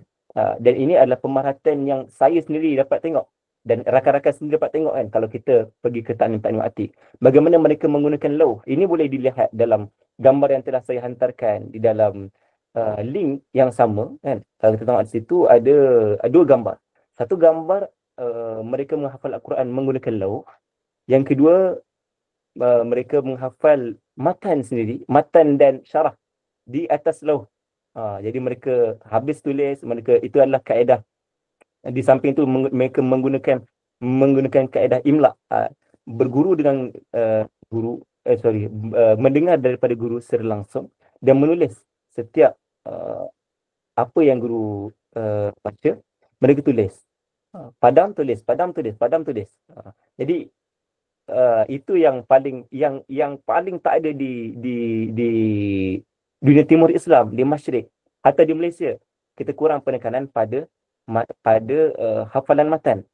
Seterusnya, matan-matan yang dikarang di dunia barat Islam ni lebih kepada nazam, lebih kepada syair, berbanding kita yang lebih kepada nafar. Itu dapat kita lihat secara umumnya. menerusi beberapa matan-matan yang masyhur, terutamanya matan I'rab Jumal kan, matan Ibnu Ashir sendiri kan, matan apa dia, matan Alfiyah kan. Mereka semua ni adalah matan-matan ini semua adalah dikarang oleh ulama-ulama yang berasal daripada Maghrib, daripada dunia barat Islam. Berbanding kalau kita dan juga contohan matan-matan hadis, matan Al-Qabul Hadis, dia bagi memudahkan hafalan terhadap Nukhbatul Fikar dalam ilmu hadis kan, Nukhbatul Fikar untuk Ibn Hajar. Jadi bila kita tengok penekanan terhadap hafalan ni, ya, bila betul-betul ditekankan kan, ulama-ulama lain yang datang selepas yang sentiasa mendatang, mereka ni akan sentiasa memudahkan semudah-mudahnya supaya pelajar dapat hafalkan matan itu sendiri. Dan antara cara itu memudahkan adalah mereka menjadikan matan-matan yang berbentuk nasar, yang mungkin datang daripada Masyrik, datang daripada timur Islam, dunia timur Islam, menjadikannya dalam bentuk nazar, menjadikannya dalam bentuk syair. Jadi itu adalah benda yang sangat unik, yang kurang ditekankan di Malaysia, kurang ditekankan di dunia barat Islam. Dan ciri yang keempat adalah yang paling membezakan dunia timur Islam dengan dunia barat Islam adalah berkaitan silibus ataupun kutub tadris mereka. Okay, boleh kalau sesiapa yang berhajat untuk tengok Nizam Asasi Majlis Tahsini oleh Sri Al-Hajawi ni, boleh tengok dalam link yang telah saya sediakan tu kan, silibus Al-Hajawi. Kalau kita perasan di sini kan, yang pertama sekali ilmu tauhid, yang bagi menyelaraskan ini ialah bagi menyelaraskan pengajian Torah di sini, mereka menggunakan tauhid Ibnu Ashir dengan Sayah Mayarah. Ini daripada dahulu 100 tahun lepas sampai sekarang masih ditekankan di ta'lim atik, di pengajian Torah di negara ini, Maghrib Al-Aqsa, ataupun secara di dunia barat Islam secara keseluruhannya lah. Seterusnya ilmu nahu. Ini yang paling orang kata apa, penting bagi semua penuntut ilmu untuk mengaji bahasa Arab adalah memulakannya dengan ilmu kan, memulakannya dengan ilmu nahu. Yang pertama, mereka menggunakan qiraah ajrumiyah bil azhari, maksudnya mereka menggunakan matan, belajar ilmu nahu dengan matan ajrumiyah dengan syarah azhari. Lepas tu selang 4 bulan mereka menggunakan I'rab Jumal, matan Jumal. Ini juga matan Jumal ni oleh Al-Majradi dan juga dikarang oleh ulama dunia barat Islam. Seterusnya mereka naik kepada Alfiyah. Ini juga dikarang oleh ulama dunia barat Islam dengan syarah Makudi. Berbeza kita yang di Malaysia masyhur dengan syarah Ibnu Aqil. Jadi antara benda yang sangat membezakan kita di Timur dengan suasana kutub tadris yang dingajikan di dunia barat Islam ini. Seterusnya macam ni kan, kalau saya tegaskan sekali lagi, setiap matan yang dipelajari oleh pelajar-pelajar di dunia barat Islam ini, yang paling ditekankan adalah kaedah penghafalan. Ini kalau kita boleh tengok dalam Munnatun Nubaha yang juga dalam link tu kan. Bila kita tengok ada bait yang mengatakan peganglah matan-matan ini dengan gigi geraham. Maksudnya betul-betul hafal. Itulah. Seterusnya ilmu fiqh, macam kita tahu bezanya kita di Masyrik dengan di Maghribi ini adalah penekanan mereka terhadap fiqh Maliki kan, berbanding kita di Malaysia yang menggunakan fiqh Syafi'i. Dan seterusnya lah. Ini saya tinggalkan silibus yang telah ditulis oleh Sidi Al-Hajawi untuk Majlis Tahsini Qarawiyyin ni. di ruangan chat di Google Drive tu untuk akses semula. Jadi seterusnya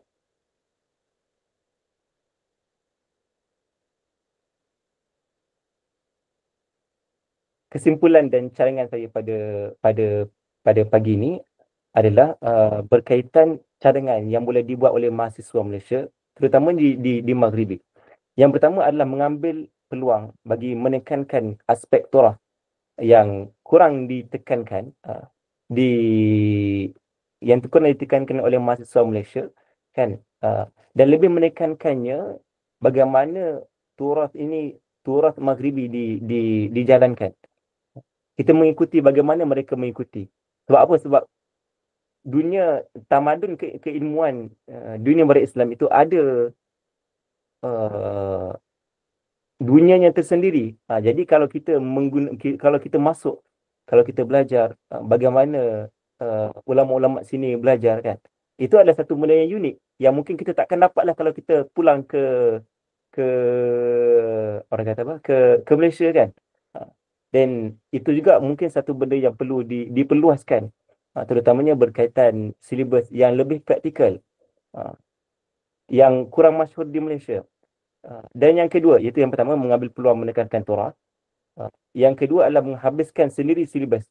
Ini macam kita tahu, sebahagian daripada kita, sebahagian daripada pelajar yang kurang yang terdapat beberapa halangan untuk datang ke pengajian-pengajian Torah, pengajian-pengajian di pondok-pondok, kan, untuk merantau, itu terutamanya kepada mahasiswi. Ini antara benda yang boleh dibuat sendiri adalah menghabiskan sendiri silibus-silibus asas secara sendiri, kan. Ini bukan bermaksud kita belajar sendiri tanpa guru, tidak. Tapi mencari jalan untuk menghabiskan sendiri silibus tanpa terikat dengan sistem yang berada di pondok-pondok, kan. Kalau kita kata aku ni belum mampu, kenapa tak nak belajar, kan? Bila orang tanya kenapa tak belajar Torah, kalau kita memberi alasan bahawa kita ni tak ada peluang untuk pergi ke Torah, tidak berpeluang untuk pergi ke taklim atik, ke pondok-pondok, itu adalah satu benda yang rugi. Sepatutnya silibus-silibus yang ada pada tangan kita, kan, silibus tu kita boleh belajar sendiri, terutama bila kita ada buku-buku silibus, buku-buku silibus macam contoh yang dikarang oleh Sidi Al-Hajawi dan sebagainya. Yang ketiga adalah menguasai kitab-kitab asas, kitab-kitab mubtadi' yang berada dalam silibus yang berada dalam silibus dunia barat Islam, silibus Torah dunia barat Islam. Ini sangat-sangat penting supaya kita fokuskan sebelum kita masuk ke peringkat master yang lebih kepada pengkhususan, PhD lah terutamanya sekali, kan. Dan yang terakhir, menggunakan silibus mubtadi'. Ini silibus mubtadi' yang saya hantar dalam link tu, kan, silibus mubtadi' tu adalah projek PMMM tahun lepas, kan. Mereka menggunakan mencari pelbagai sumber untuk mencari bagaimana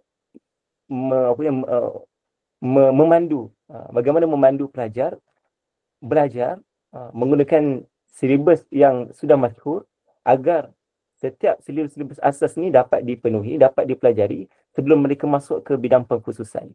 Jadi itu saja daripada saya pada pembentangan di pagi ini berkenaan pemerkasaan ilmu Torah di dunia barat Islam dan pengaplikasian terhadap mahasiswa Malaysia di Maghribi. Jadi sekian yang baik. Mungkin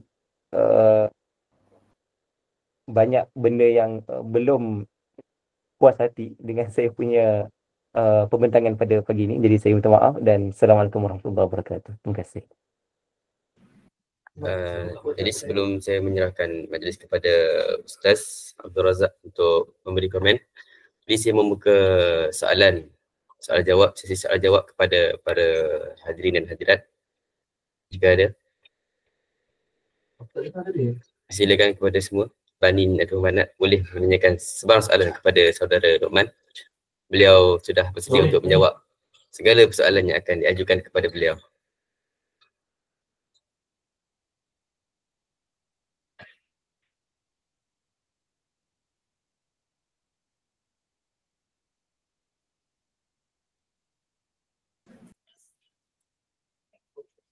Saya jemput siapa-siapa untuk kalau tak ada nak bertanya pun boleh mengutarakan sebarang apa orang kata cadangan berkaitan kajian ni lah.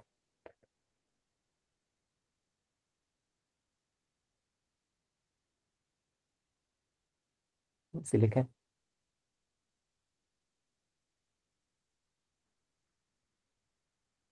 Assalamualaikum warahmatullahi wabarakatuh.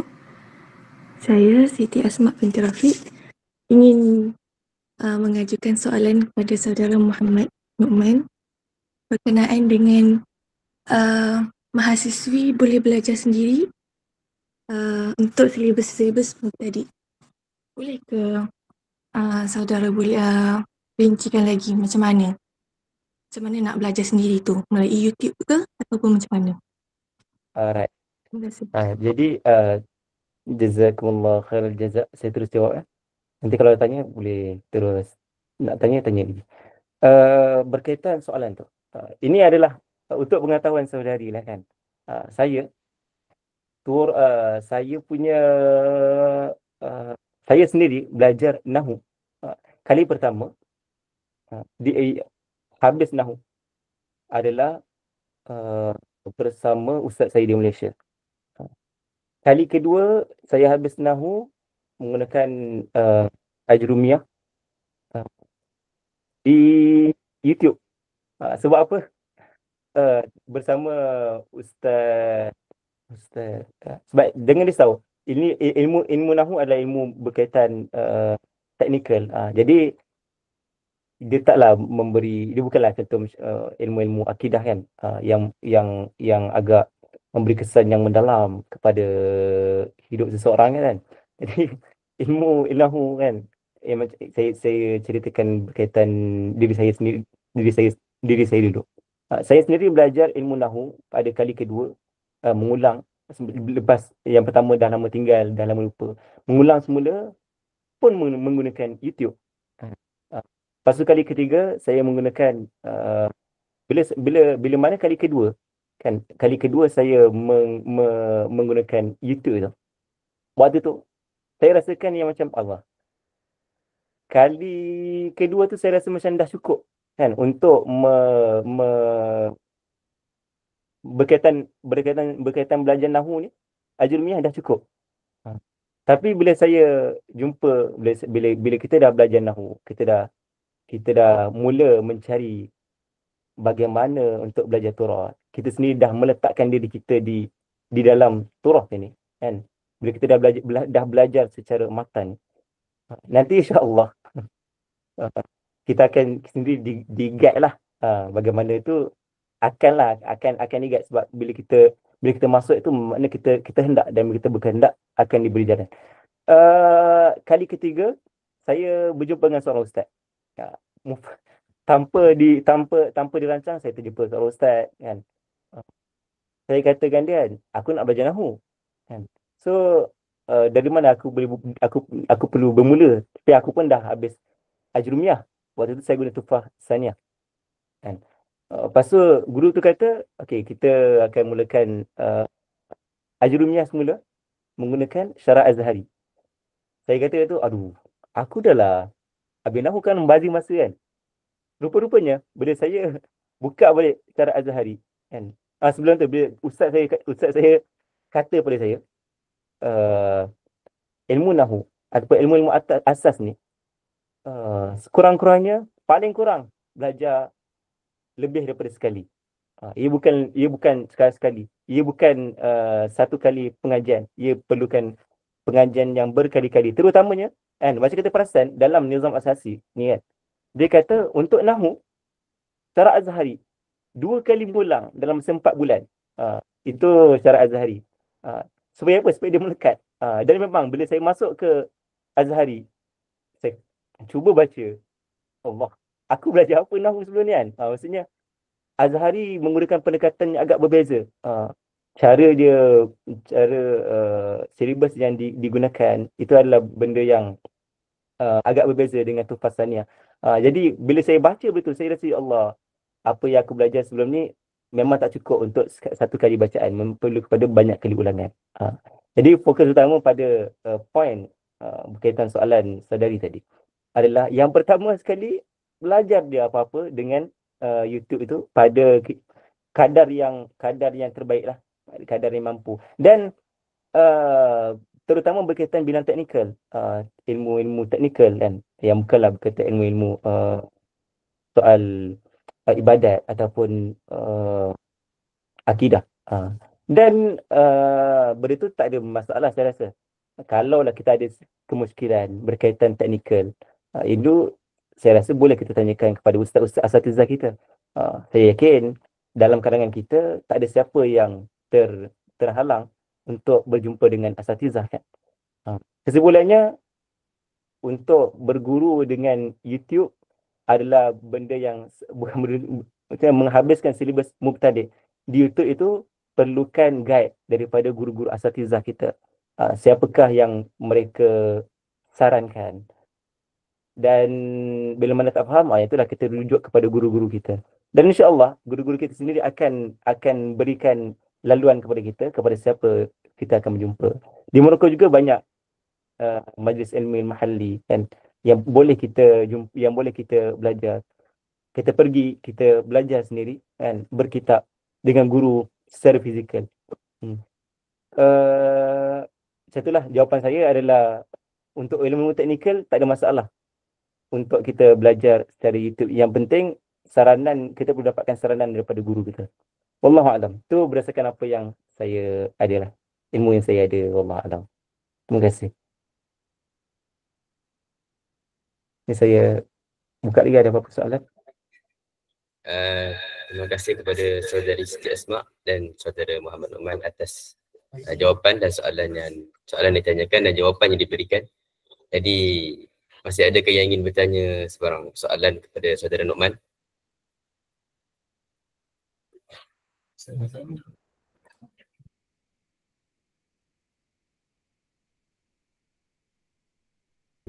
Jadi seperti tiada soalan yang ingin ditanyakan, jadi saya teruskan, saya menyerahkan majlis kepada Ustaz Abdul Razak bin Arifin untuk memberikan komen kepada saudara Muhammad Nu'man. Dengan segala hormatnya dipersilakan.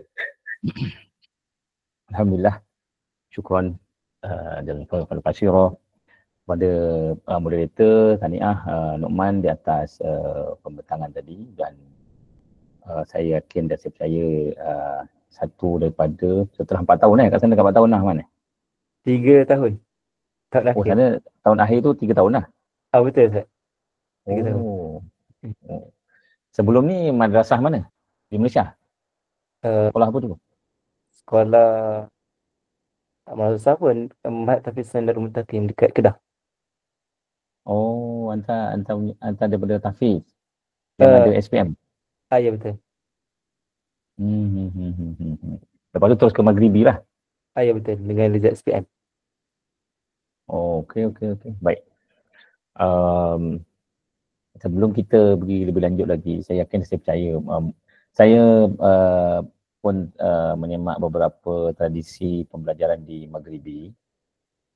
So dalam konteks banyak juga kelas-kelas talaki yang ada di Maghribi ini, especially Bashir. Dan kita lihat kegairahan pelajar-pelajar Malaysia untuk menadah kitab pada ulama-ulama di sana dalam disiplin talaki ataupun turus ini amat tinggi, alhamdulillah. Dan saya ingin menjelaskan kepentingan ilmu turus ini dalam konteks dunia pada masa hari ini. Kita perlu tahu, macam Nu'man tadi, kalau kita jangan sampai tercabut tradisi turus. Seterusnya ada tradisi dia, dan kita applykan dalam konteks ilmuwan pada hari ini. Sebab bila kita tengok dua disiplin berbeza, kita tahu pengaruh barat, pengaruh ilmu mantik, pengaruh daripada Yunani itu telah memberikan pengaruh cara berfikir dalam kulungan ulama-ulama Islam dalam membuat kajian. Dan dia amat agak berbeza dengan sistem turas yang mana kita kena talaki, kita kena jumpa, kita berguru dan sebagaimana Noman cerita, oleh kerana disiplin dan kuliah turas ni mempunyai gaya bahasa Arab yang selalu tinggi, bukan saja nahu mesti power, kena nusus, kena ilmu arud, kena saraf, banyak lagi ilmu-ilmu balaghah dan sebagainya supaya kita memahami apakah tuan guru itu, maksud tuan guru itu tuliskan dalam kitab dia. Mungkin Matan Jurumiyah yang apa bahasa untuk nahu yang belajar dulu saya belajar tingkatan 1 di Smart J, Sekolah Menengah Agama Kajian Johor Peluang, saya dulu sekolah situ. Jadi mungkin itu antara masa kita mula belajar, apa benda kita bersyair-syair kan, tapi lepas tu dinotakan dan sebagainya. Tapi itu adalah tradisi bagaimana ulama itu menjaga kemurnian Islam itu dan ilmu dalam Islam dengan penggunaan bahasa-bahasa yang tinggi sebagai menghormati ilmu dan kemudian ada dalam konteks application. Cuma Luqman, ada rakan saya buat PhD di UKM, dia dapat peringkat emas dalam tajuk dia ialah dia ada berkaitan dengan ilmu tauhid. Dia buat kajian di bawah sebuah sekolah agama dan dia melihat bagaimana pengamalan, kan kita dah belajar agama, tauhid ni kan dia akan memberikan satu implikasi pada perbuatan dan tingkah laku kita atas kefahaman syariat kan contohnya. Jadi jangan ambil dalam konteks menutup aurat saja. Maka dia buat kajian pengamalan menutup aurat dalam kalangan pelajar semasa di sekolah dan semasa cuti sekolah. Dia buat kajian bahawa 45% pelajar-pelajar yang pakai tutup aurat di sekolah agama, tapi bila balik kampung cuti, dia tak jaga aurat pun. Perempuan pun keluar sidai baju pun dalam keadaan tak pakai tudung apa semua kan. Dia, maknanya, kan dia belajar agama, kenapa tak berlaku perubahan? Maka prinsip PhD dia ni dia buat macam mana nak apply tadi. Jadi maka dia menggunakan dalam konteks manusia pada hari ini kan, bila ledakan informasi dan teknologi yang berlaku, cara mengubah cara manusia berfikir. Begitu juga macam mana asasnya kenal Allah, asasnya nak akhirnya kita sebagai hamba kita mesti laksanakan, tapi macam mana proses dalam kepala kita itu yang kita tanam dalam jiwa dan akhirnya dijelmakan dengan perbuatan. Maka dia buat kajian tentang pasal itu pengukuhan akidah berasaskan sains dalam Al-Quran. Maka dia menyebabkan pelajar-pelajar ini tercengang lah proses agama. Sebenarnya kita ngapal Quran ni, tapi tak tahu isi kandung Al-Quran dalam konteks saintifik ni. Kalau yang ini benar dengan tajribah uji kaji terhadap saintifik, dia ada 700 ayat manzurah, ayat-ayat yang dilihat yang mana yang boleh dikaji. Dan akhirnya budak pelajar-pelajar tu kalau yang ini boleh dites dan betul, maknanya neraka tu betul, syurga tu betul, pahala tu betul. Akhirnya pada cuti pesta akan datang, 80% pelajar berubah tingkah laku dia. Daripada dulu main-main, akhirnya dia berubah tau. Sebab dia kedatangan makna pada diri. Itu dia ajur dia ni. Tauhid itu adalah memberi makna. Bagaimana memberi makna dan transform dia punya perbuatan dan tingkah laku. Sebab itu apabila Noman cuba membawa saya ini belum lagi saya nak berbicara cerita tentang mungkin apakah yang mungkin pada mahasiswa Timur Tengah ni nak balik nanti. Ini perkara-perkara yang kita kena masukkan anak-anak muda pada hari ini. Ya, turas-turas, okey. Mungkin nak ajak budak-budak ni bertalaki dan kita memang mungkin salam lah. Budak-budak ni tak pergilah dia tak dengar-dengar kelas-kelas bertalaki ni kecuali rumah orang tua kan contohnya. Jadi macam mana pelajar-pelajar Timur Tengah ni dia boleh turun apply supaya dia sama dengan cara berfikir anak muda pada hari ini. Contohlah kan. Jadi tajuk Noman ni ialah pemberkasan ilmu turas di dunia barat Islam dan pengaplikasian terhadap mahasiswa Malaysia di Maghribi. Mungkin merujuk pada Maghribi lah sebab tadi ada beberapa madrasah-madrasah yang dinamakan. Kemudian merujuk kepada susunan Sidi Muhammad Hajawi kan. Jadi okey, saya tengok abstrak Noman ni ada kekuatannya tersendiri di mana dia adalah sesuai dengan dan relevan dalam konteks hari ini. Saya cakap tadi lah, kerana Noman cuba mengaplikasikan atau apa yang Noman dapat daripada disiplin turas yang ada di Maghribi dan bagaimana kita nak apply untuk mahasiswa di dalam kalangan masyarakat, pelajar-pelajar kita di sana. Walaupun tadi Noman ada minta belajar kat YouTube kan, pada Asma tadi, tak ada masalah, tapi Asma dia kena berguru juga, Asma YouTube juga. Kita pernah ada salah satu tu dimuktamadkan dengan seorang guru lah. Okey, kemudian penekanan pada keseluruhan kaedah ilmu agung, maknanya Noman dah memberikan penjelasan yang tepat, bagus, alhamdulillah. Kemudian Noman cuba membuat perbandingan dan pembudayaan. Belajar tu satu ilmu, budaya menadah kitab tu budaya tu. Menadah kitab tu budaya. Itu juga ada satu lagi yang cuba Noman ketengahkan, ilmu dan budaya. Terus tadi ke budaya belajar. Dan Noman juga menjelaskan dalam metodologi, dalam abstrak tadi yang jelas, iaitu berkaitan tentang kajian Noman ni berkaitan kualitatif, sama dengan Ashraf tadi. Kajian perpustakaan, so Noman akan banyak membaca buku, kena merujuk pada kitab-kitab lama. Kemudian buat soal selidik ni saya yakin Noman akan buat temu bual atau buat jawapan soal kertas soal selidik pada peserta-peserta atau yang menghadiri kelas turas dan juga tuan gurunya. Dan juga Noman membuat pemerhatian. Pemerhatian maksud di sini ialah Noman akan melihat pelajar-pelajar mahasiswa kita tu belajar, dia apply tak dalam kelas yang kita, kalau di sini turas ni tak ada dalam universiti, kita cari sendiri kat luar kan. Betul, Ustaz. Jadi maknanya macam mana dapatan turas dalam di pondok-pondok tu, bila balik ke universiti dia akan memperkukuhkan lagi keilmuan mahasiswa kita, dan Noman membuat pemerhatian tersebut. Tengok okey, nampaknya ada perubahan, kefahaman dan penjelasan. So saya ingat itu dah jelas dah dalam kajian ini. Noman nak buat tesis akhir ke apa ni, cadangan ni, tajuk ni untuk final year? Ini kita kerja ni lah, pelatihan. Tak apa. Cuma macam biasalah Noman, gaya bahasa ataupun mungkin nanti dalam bahasa Arab, saya sekali lagi dia tidak, saya rasa mungkin tak mengganggu lah. Cuma kalau dalam bahasa Melayu maknanya pengulang, tadi ada perkataan yang berbentuk pengulangan atau apa itu, benda-benda kecil lah tu yang maknanya semak balik. Kemudian menggunakan istilah-istilah yang dan gaya bahasa kualitatif seperti fenomena kan, fenomena pembelajaran turas. Jadi perkataan fenomena tu dia menggambarkan. Jadi kalau kita kata kaedah pengajian turas, so dia dah jadi macam istilah yang kecil. Jadi kalau fenomena ni dia maknanya satu gambaran yang luas yang mencakupi keseluruhan. Jadi istilah-istilah itu sebenarnya dalam konteks tradisi penulisan akademik adalah istilah-istilah yang patut kita gunakan supaya disiplin saintifik plus turas itu dapat dimasukkan.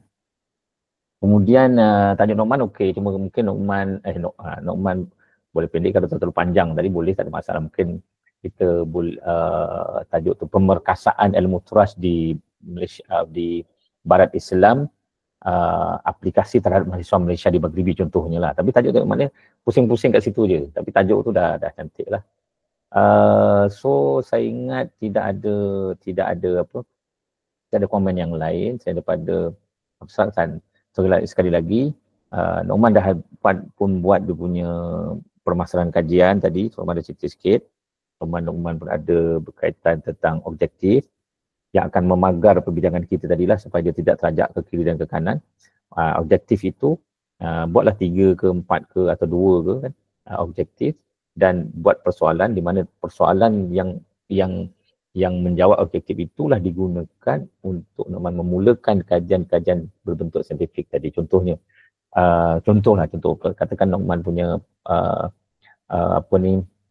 objektif mengenal pasti pendekatan pengajian ilmu turas yang diamalkan oleh masyarakat dan institusi di Maghribi contohnya kan. Itu nak kenal pasti dulu kan. Jadi mana kita mesti ada persoalannya, apakah bentuk pendekatan pengajian tu yang diamalkan ilmu turas yang diamalkan di Maghribi. Jadi Bila apakah bentuk? Inilah persoalan-persoalan yang Nu'man kena tanya pelajar-pelajar yang pergi pada tuan guru, apakah bentuknya. Jadi kat situlah baru dia akan memperkukuhkan lagi objektif kita dengan dapatan-dapatan persoalan-persoalan kita dan juga bacaan-bacaan Nu'man terhadap di perpustakaan bentuk-bentuk pendekatan pengajian turas. Supaya nanti kita punya perbincangan itu dipagar oleh disiplin itu. Jadi kita rasa tak terbeban kajian tu. Jadi kita senang je, jadi kita buat.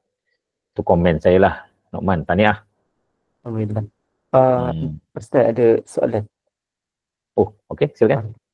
Berkaitan pembentangan, macam mana, sebenarnya saya bila pertama kali masuk prosiding ni, bagaimana, apa poin-poin yang perlu diceritakan dalam pembentangan sesebuah prosiding? Okey, jadi sebenarnya tak apa, ini sebagai latihan. Sebenarnya kita kalau nak ke prosiding ni, kita dah kena abstrak tu biasa sebulan atau 2 bulan sebelum lah. Kemudian paperwork kita 2-3 hari sebelum tu dah boleh kena hantar lah untuk dibacakan. Jadi tujuannya bukan untuk pemeriksaan. Tujuannya ialah nanti perbincangan beginilah. So maknanya dalam kerangka tu, kita mesti ada mukadimah. Lepas tu, dalam tu mesti ada permasalahan kajian. Permasalahan kajian ni ialah kenapa macam Israq tadi dia ada signifikan, iaitu jurang. Masalahnya ada jurang. So Nu'man permasalahannya ialah terdapat pelajar-pelajar mahasiswa kita yang tidak ambil peluang turas yang ada di negeri itu, ambil dan bawa dalam disiplin ilmu yang kita belajar di universiti. Itu dipanggil permasalahan. So macam mana nak buat? Betulnya kan? Itu mesti ada. Jadi baru, saya buat kajian ni sebab itu signifikan. Itu permasalahan kajian. Daripada permasalahan kajian ini muncullah dipanggil objektif. Kena ada objektif. Objektif ni apa tujuan utama? 1, 2, 3 katakan. Objektif kajian. Objektif kajian ini dihalusi dengan persoalan kajian.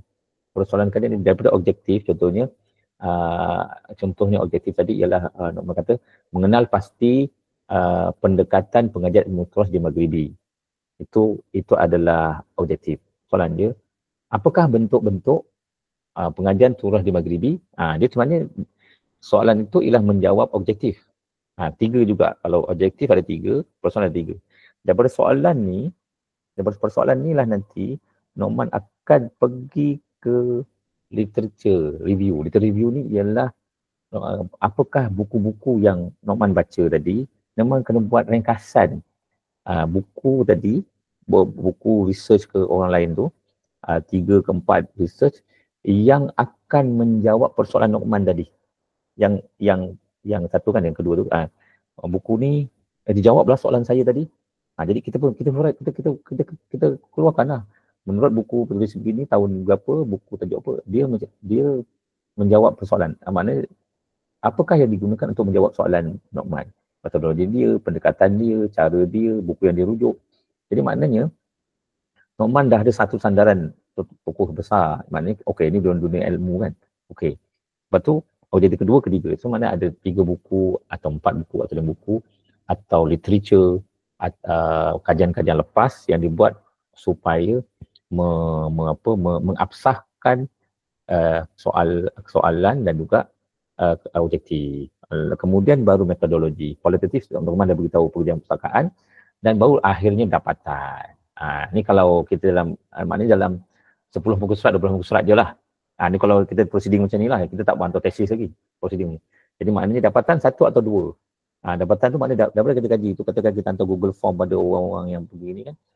Kita WhatsApp pada kawan-kawan kita, jawab. Daripada kajian saya terhadap pemerhatian, ada 3 hari kita pemerhatian, kajian selidik, kita dapatan bahawa mahasiswa kita daripada 100 orang yang ikut kitab talaki ni ada 20 orang saja dan 20 orang begini. Jadi dia dibuktikan dengan satu kajian selidik. Jadi akhirnya permasalahan kajian yang Nu'man cerita di awal tu dibuktikan dengan diabsahkan dengan kajian Nu'man tadi. Dengan dapatan tadi, dengan kajian kita ni. Dan kemudian bagaimana nak selesaikan, kan Nu'man dah baca buku-buku yang literature review tadi. Di situlah Nu'man akan cadangkan bagaimana yang buku itu. Yang kedua baru idea Nu'man sendiri yang akhir sekali. Cukup 1 dan 2. Daripada, jadi so maknanya kajian kita ni disandarkan pada orang-orang terdahulu yang telah terbukti metodologi itu diabsahkan oleh dunia keilmuan lah contohnya. Jadi dalam 12, biasanya 35 muka surat lah, tapi 12, 13 muka surat tu dah okey lah tu. Maknanya 1-2 objektif cukup. Kita bukan untuk buat tesis mungkin 5-6 objektif atau 3-4, 5 ke 4 objektif. Tapi kita 1-2 objektif. Yang penting metodologi kita ada rujuk 1-2 buku, fenomena itu berlaku terhadap aplikasi poros dalam kalangan mahasiswa kita di sana, dan kemudian nombor pendapatan dan juga cadangan. Dapatannya tak mestinya baik. Dapatannya mungkin kita tadi cadangan kita ingat dalam abstrak bagus, rupanya tak bagus lah. Jadi kemudian kita cadangkan. Begitulah ringkasannya lah bagaimana kalau kita nak proceeding tadi. Mungkin dengan masa yang lama. Itu dalam konteks disiplin kami di Malaysia ni lah, maknanya kalau saya tak tahu disiplin penulisan di Maghribi, sebab kawasan Timur Tengah ni kita macam American style dengan European style, kan style kita mengambil buat tajribah tu lah, pengabsahan terhadap dapatan kita. Begitulah Aman. Jazakumullah khairan jazak Ustaz. Okey, itu tahniah Luqman. Ada nak tanya ke yang lain? Di Malaysia ni kita baru masuk Maghrib. Jadi baru 10 minit masuk Maghrib. Mungkin ada, nampaknya rehat Ya. Lepas ni rehat. Jadi ada sebarang soalan. Jadi kalau tidak bersebarang soalan, terima kasih diucapkan kepada saudara Muhammad Luqman bin Aminuddin dan Ustaz Abdul Razak bin Arifin atas pembentangan, dan kepada Ustaz atas komentar ataupun penambahbaikan yang diberikan, yang dilontarkan sebentar tadi. Jadi sebelum kita masuk sesi retoma, iaitu untuk solat, rehat dan makan, kita akan mengadakan sedikit sesi fotografi. Ini diminta kepada semua hadirin dan adalah untuk membuka kamera dengan menggunakan latar belakang yang disediakan di dalam grup PMMM. Saya minta maaf lah, saya punya komputer ni komputer lama, jadi latar belakang tu nampak langsir je lah. Jadi kita masuk situ.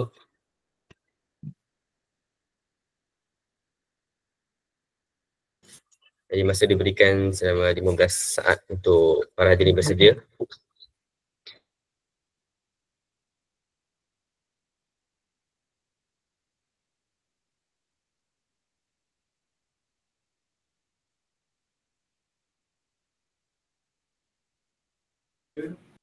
Unit media boleh memberikan arahan.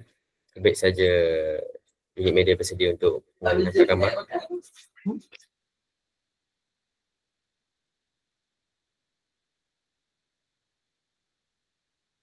Ada lagi ke yang nak buka kamera?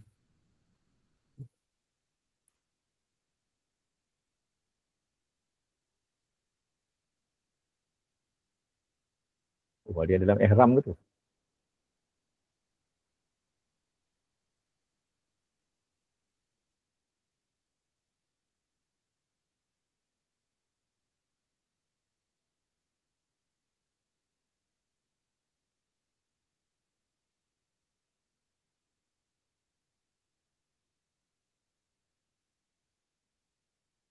Sekejap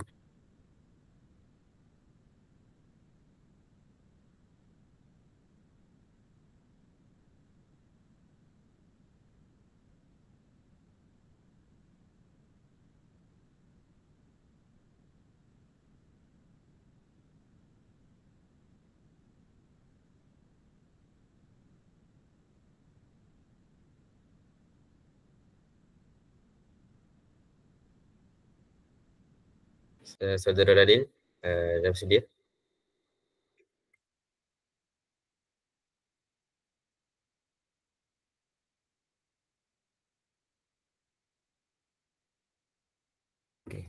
Okay, ready Sir.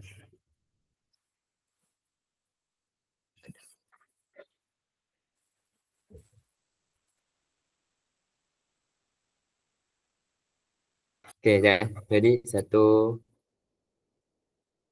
2, 3. Lagi sekali.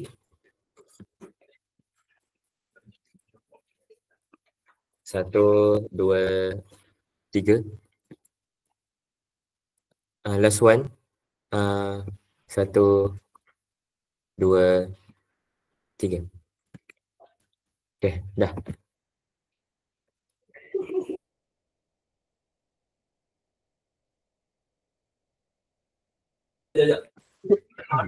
Terima kasih semua atas kerjasama dengan dalam sesi fotografi sebentar tadi.